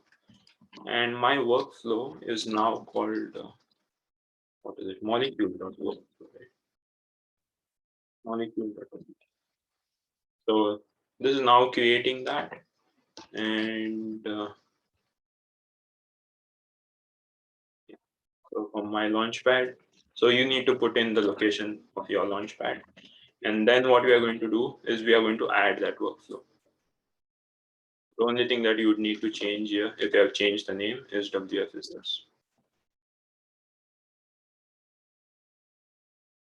So launchpad is for adding the fireworks. So over here we add the workflow, and once we add the workflow, we can go back to the GUI and see how it looks like.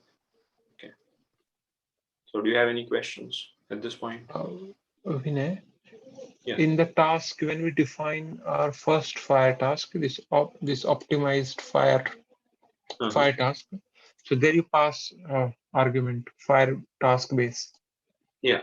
So this was something default that we not have to take care in the workflow, or do we have to mention something in a workflow when we list all the fire tasks in a firework? So no, we don't need to do that. So Okay. yeah, I believe your question is this, right? So over here you see the fire task base, right? But I don't pass anything into this when I call it. So this is not required because everything that is needed is within this file. But if you need to pass something to that, for example, you need to pass a location or anything, you can modify this thing and then pass it. Okay. But in this case, we are not passing anything. Everything is in here, right? So maybe I can discuss that at the end of this, but we don't need to pass anything in here. So you can just follow this template, paste the code in here, and once that is done, it should be ready to run. So let me finally check this.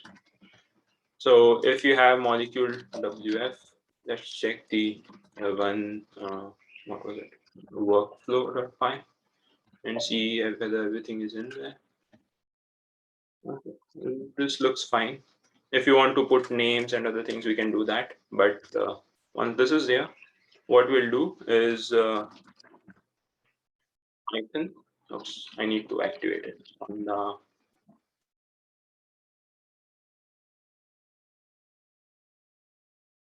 Because I see it's a different version because I switched tabs.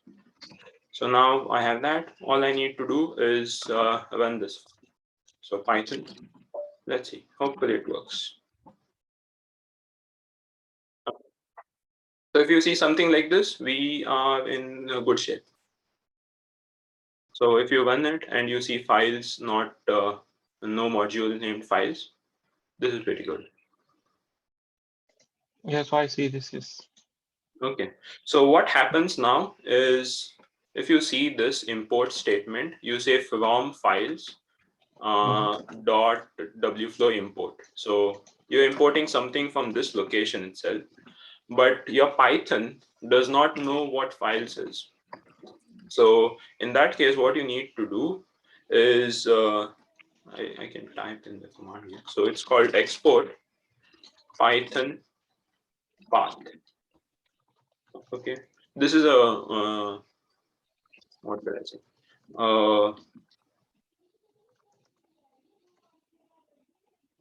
Bash command. So what we need to do is we need to let's do this so that it'll be easier. Okay, so if you are in files folder, you go one step back in the chemistry automation folder. And while you're in chemistry automation folder, you should run this export thing. Export Python home, Python path equals $pwd. I can copy this command now. I can just send you these commands in the chat. So export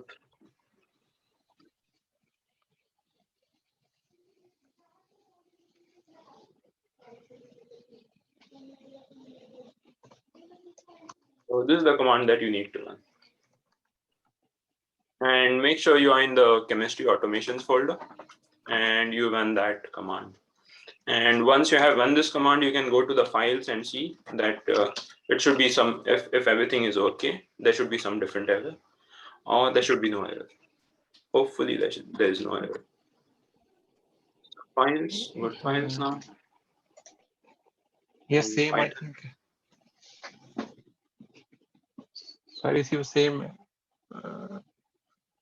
Module files. Okay, I missed the spelling. It's tasks here, so I called it task. So I think I need to change that. So if we go to workflow, it's called tasks. So I think I miss an S here.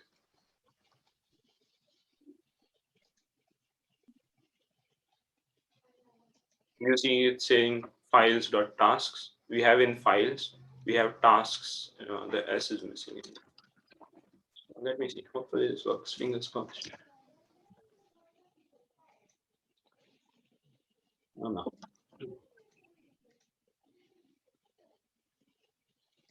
This is something that we need to fix. It's because of indent. I didn't use the indent right.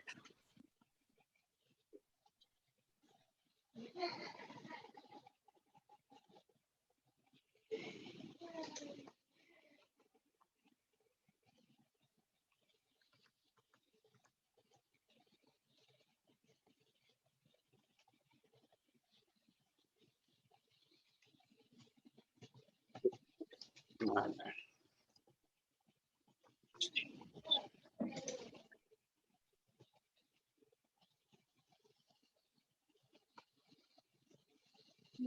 Task line 30.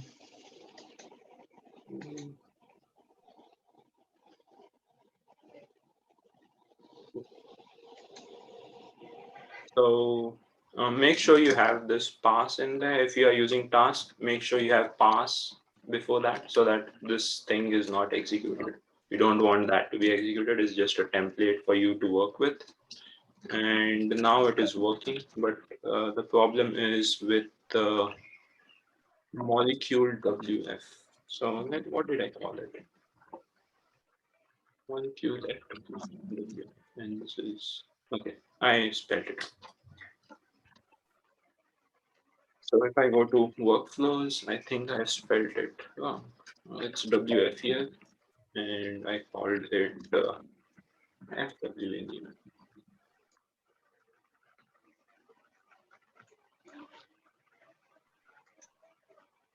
Just fix it. Let's see.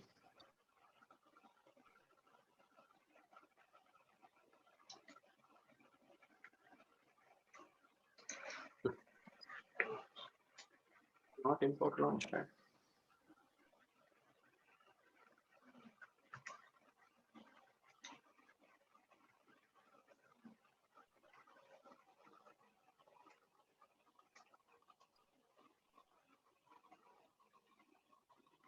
LAUNCHP.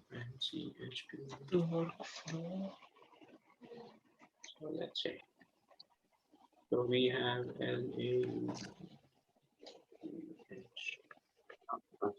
spelling mistake.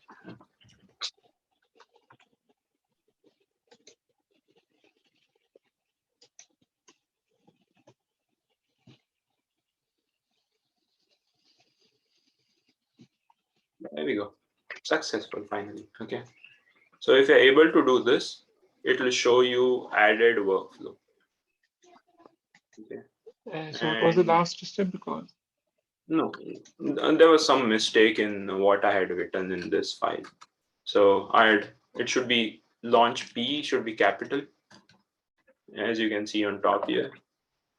So launchpad. So I think if there's a spelling mistake, please go ahead and fix it. It should be launchpad, PAD. And make sure you are in the same folder as the files.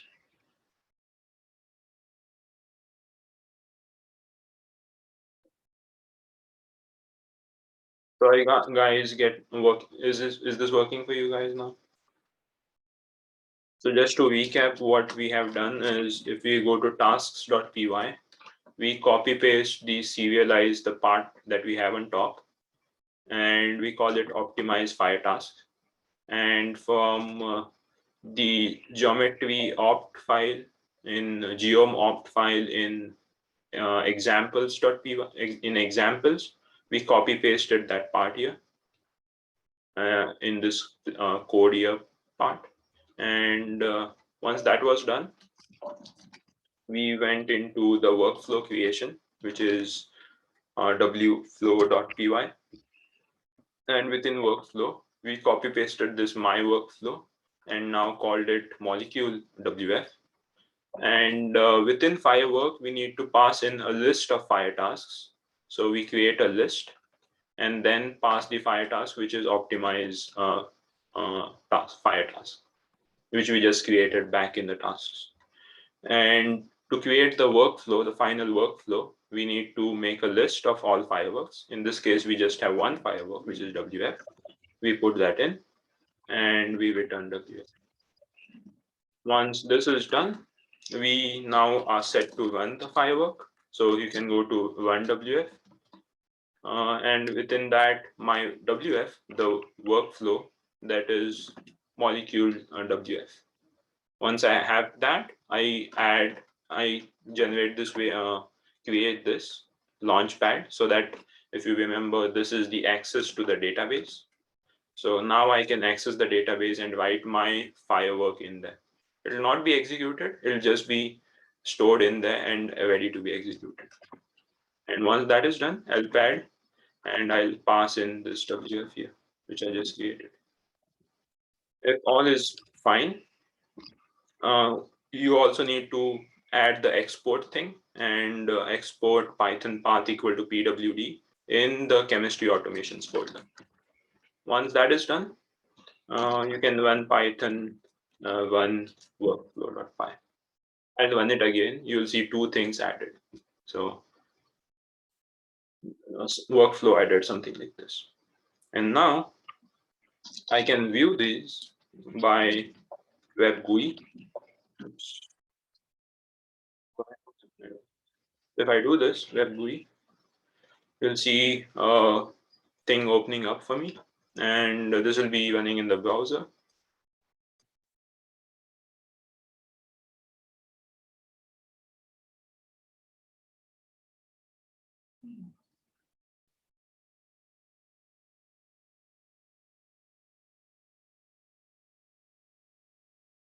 There we see.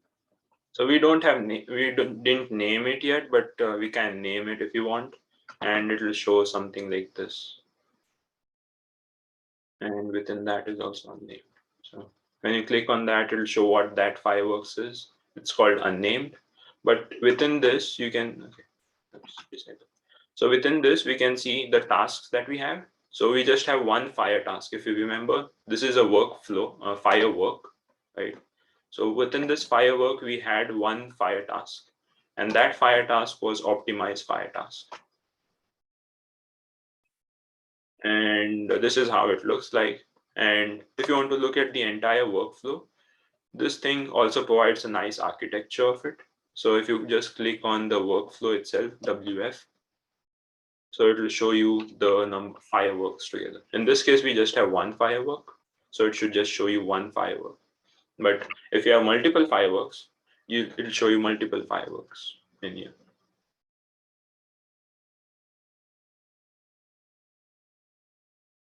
So this is the main thing where we need to create. The rest will be very, very easy to run it. This is the, if you reach this point, it's a pretty good thing. So were you able to add fireworks, or do you still have problem with it? If there's some errors, do let me know. We'll try to debug it.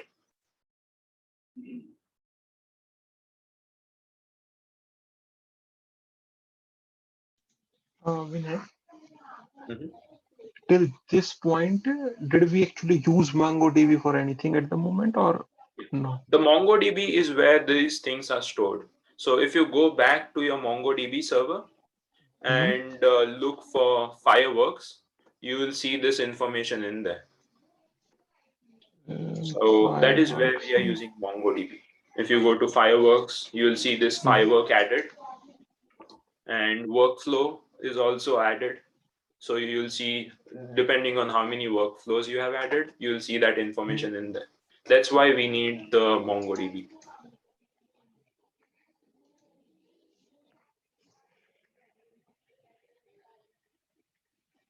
Yeah, okay. So in the database collection, then I you can go to fireworks. I'll share it and show you.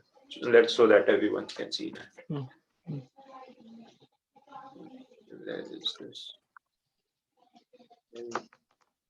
Share. So if I go back onto my database,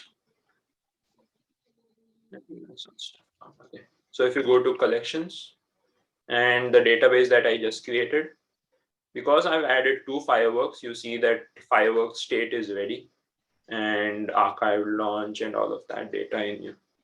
So this is fireworks here. So if you click on spec, you'll see the same thing that you see on the web interface that we just saw. So you see FW name, tasks, and optimize. So it'll show you when it was created. It's ready. It's not completed yet. So it can run. So we added things to the launch pad, but we are still going to run it. We haven't done that part. So even in workflows, you can see how many workflows that I added. We added 2 workflows now. And these are the workflows that we have added. If you have a local version of MongoDB, you can do the same thing. As long as you have a MongoDB, you can do it.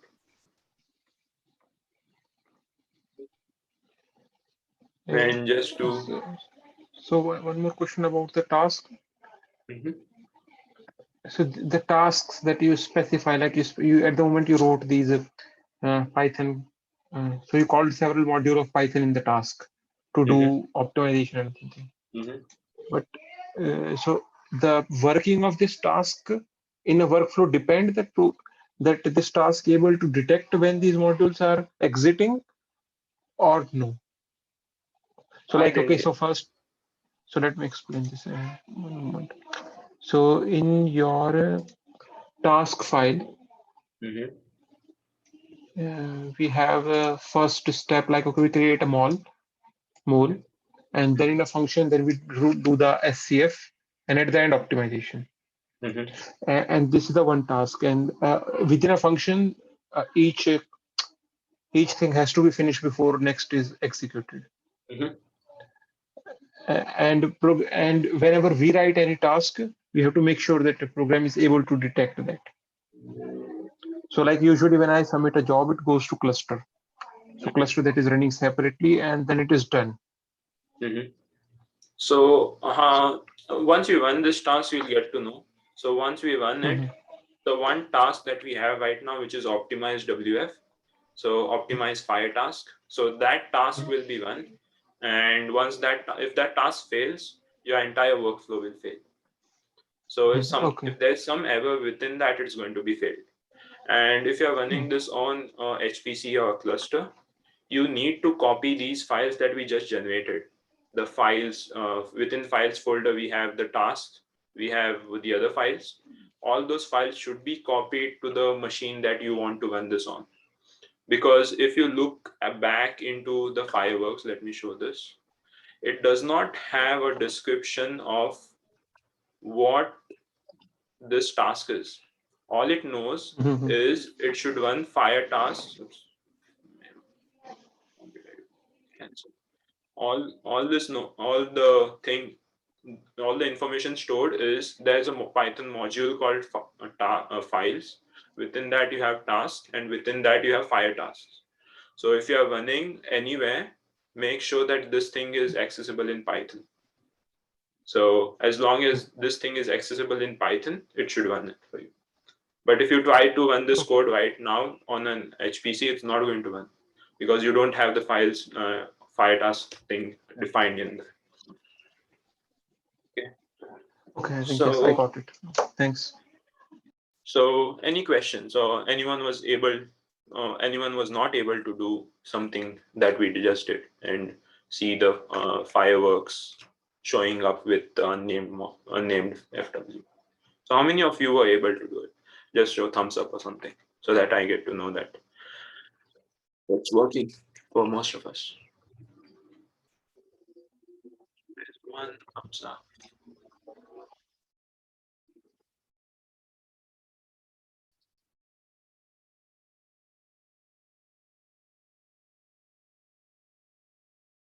No one else. I just see two thumbs up. So others still have problems or difficulties somewhere. I,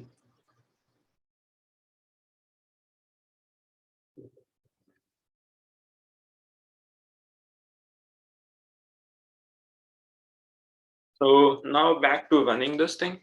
Okay. So let me keep that open and add another tab. Hopefully my machine doesn't crash. Okay. So now I'm in base. So Fonda activate automation. When I wish to see only your browser. Yeah. Oops. My bad. Uh, so I'll add automation. I opened a different thing now. So now I want to run the task. Okay. Uh, Again, I'm in different folder. So export. I don't have it. I'm doing this because I opened a different tab for this. But if you're in the same tab, you don't need to do it. Fine. Okay. So right now we are here. So what we need to do now is to run the fireworks. Okay. So I'll open that thing at the side. Okay. So we have these two things. The first thing that will be run is the number with ID 1 and then ID 2. It follows that sequence when it runs. Okay. So let's hope this works. So the command to do it is called launch. So if you type in launch, so launch is launching something. and we'll just use single shot. Okay, single shot just submits one firework. So you see we have multiple fireworks, and within a workflow we could have multiple fireworks. Okay, but we are just trying to run one firework at a time, just one firework, and that will be called Avlon single shot. If you want to do multiple ones, if you want to run everything, it's called rapid fire. Need the change in the final thing that you said. Okay. So in this, I will call single shot, just one firework. That is what I'm going to run. Hopefully it works. Let's see. So it shows a rocket is launching. It's launching. You see, it's launched. And let's see the log. It's a log of this. Okay.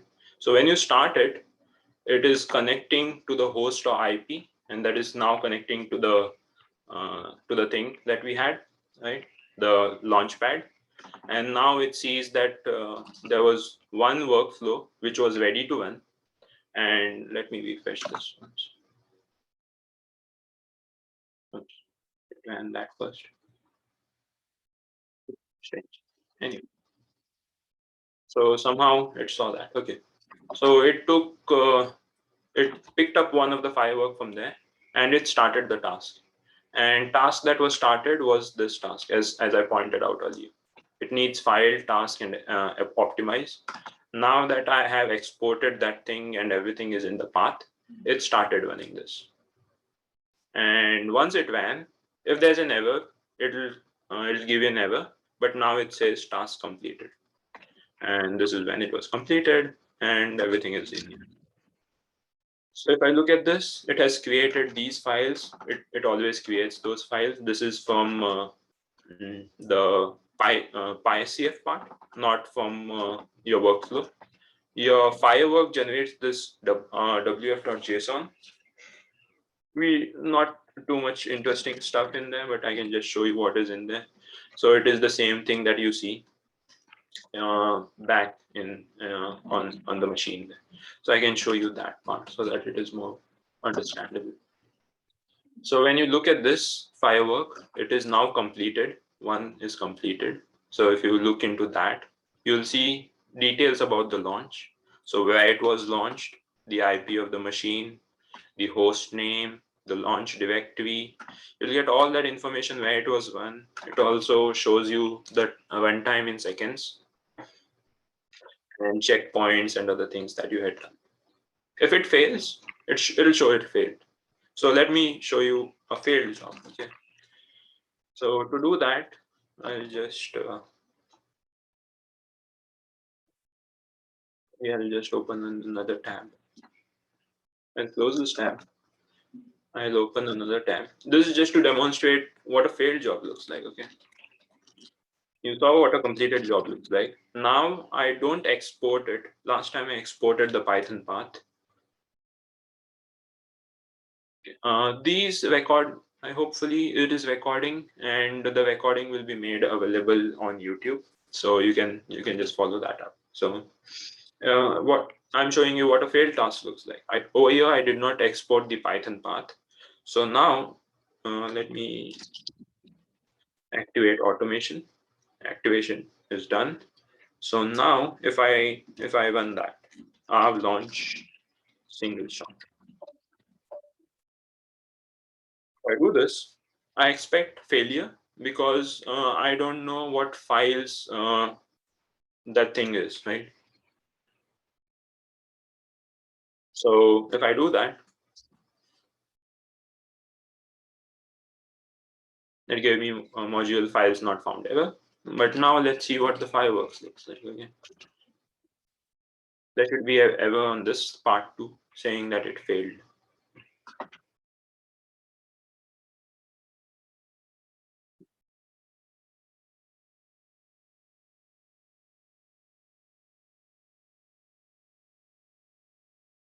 Okay.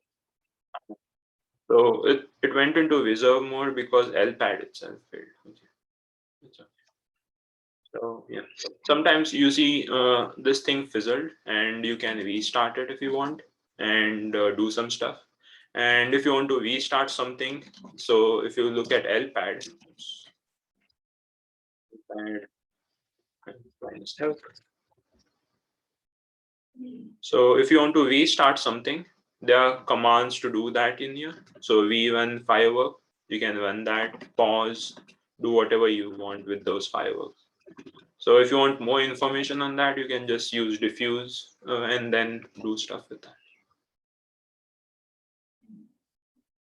Because we are running out of time for this workshop, what I'll do is I'll quickly replicate the things itself, the optimized WF itself, and not go into the TDDF or TDHF or Hessian. You can just copy paste the code and it should do the thing for you. So I'll just use one of them, which is let me go back and then export it. And then so now what I'll do is I'll add multiple fire tasks and see how that looks like for you. Okay, so I'll go to the run workflow. What was it? VIWF. So in the workflow here, I added one task, right? So let me add multiple tasks in here. So I'll just copy paste the same optimized task a couple of times to show you what that would look like.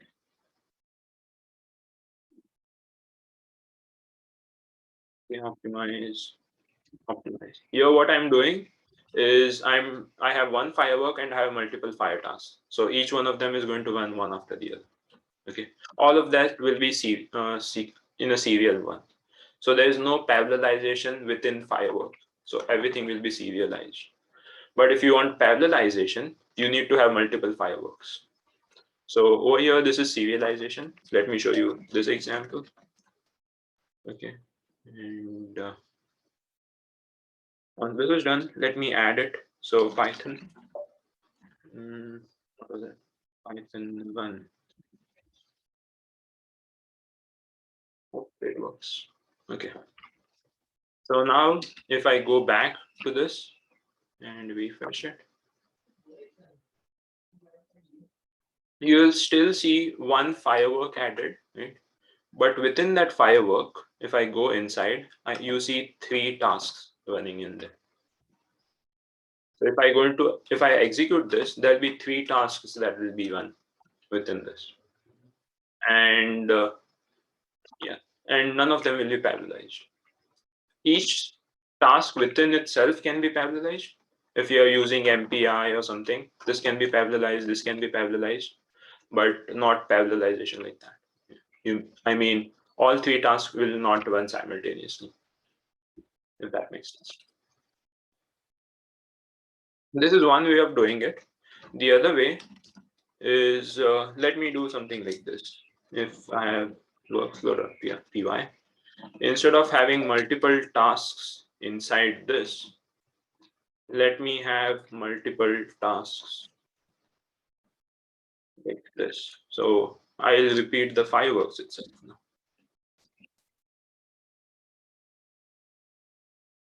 Okay. I'll put 3 of those tasks here.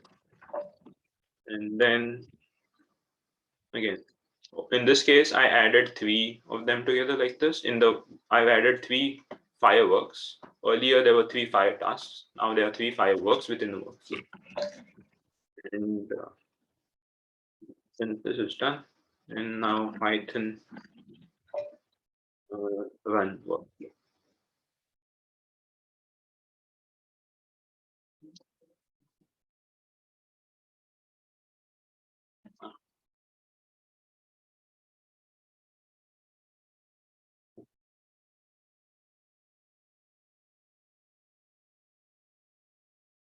That is because I don't do that.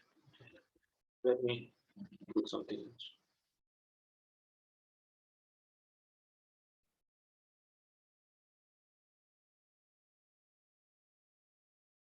So let me call it as F1. F1 is this. Let me copy paste it. Let me call it F2. Once we create it, it creates one ID. So the problem that was existing is if you look at this, it creates one ID when I create the firework, and there was the same ID repeated. So I had to give it different IDs. So in that case, I'll just do this, F1, F2, F3. So every time I create one, it's a different ID. And then hopefully this should work. So you see now 3 things added. Earlier, if I scroll up, there was just 1 thing added because only 1 firework was added. Over here, we have 3 fireworks added. And if we go into this and look at that, we should be able to see 3 things added now. Right? And if I look at this, there'll be 3 nice things in there. All of them will be running parallelly. And each one of them, if you look at, so if you click on this and go to that firework ID, you will see each one of them is the same fire task. And let me see where it loads. So each one of them is the fire task. There's a difference in architecture that we are doing here. We are trying to run things differently.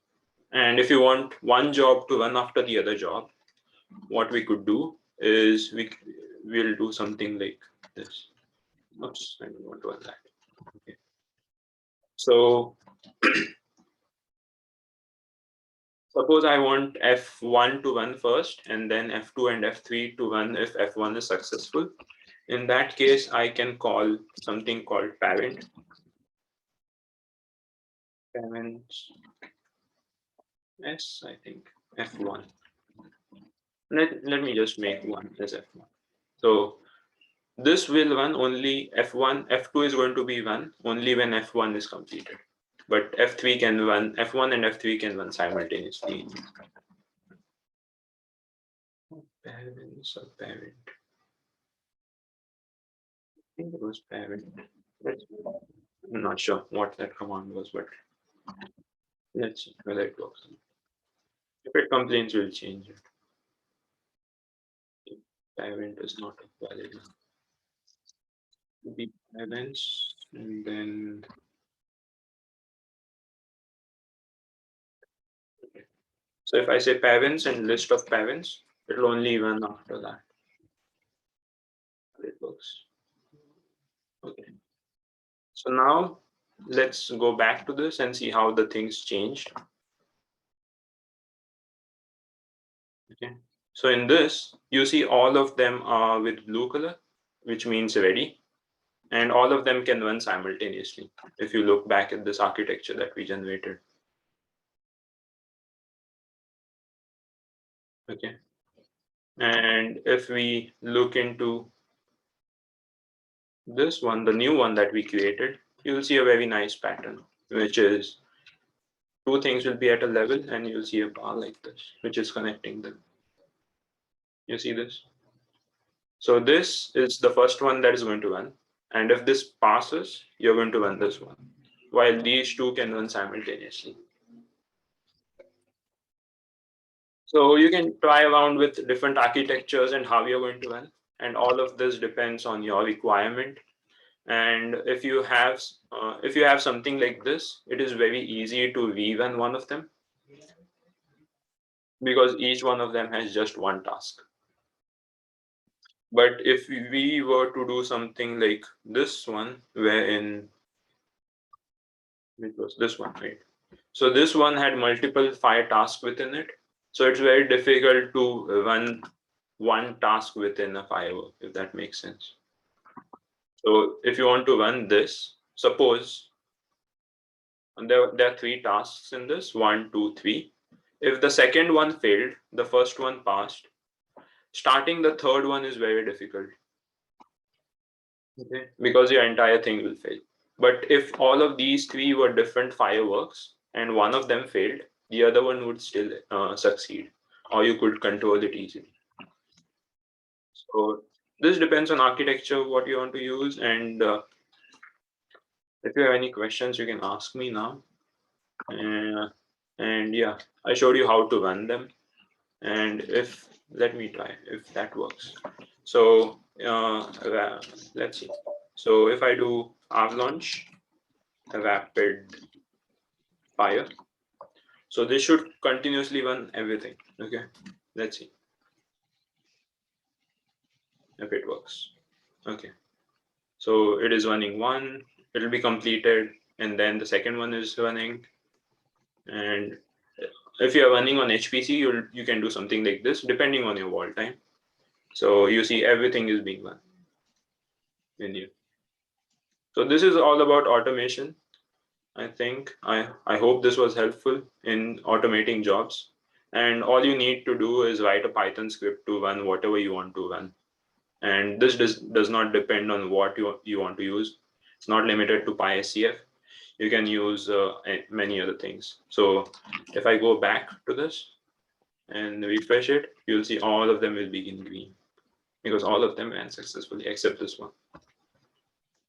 So you can restart this one if you want, but yeah. So yeah, this is how you can automate. And if you want to know more about it, you can look at the website for Fireworks, and they have more information in there. And before we close this, I think we are right on time. It'll be great if you could fill up this survey for me so that we'll get to know what things could be improved in this workshop, if at all we have a new edition of this workshop. And if you have any questions, please feel free to ask me. I will go ahead and stop the recording now, and let me stop it.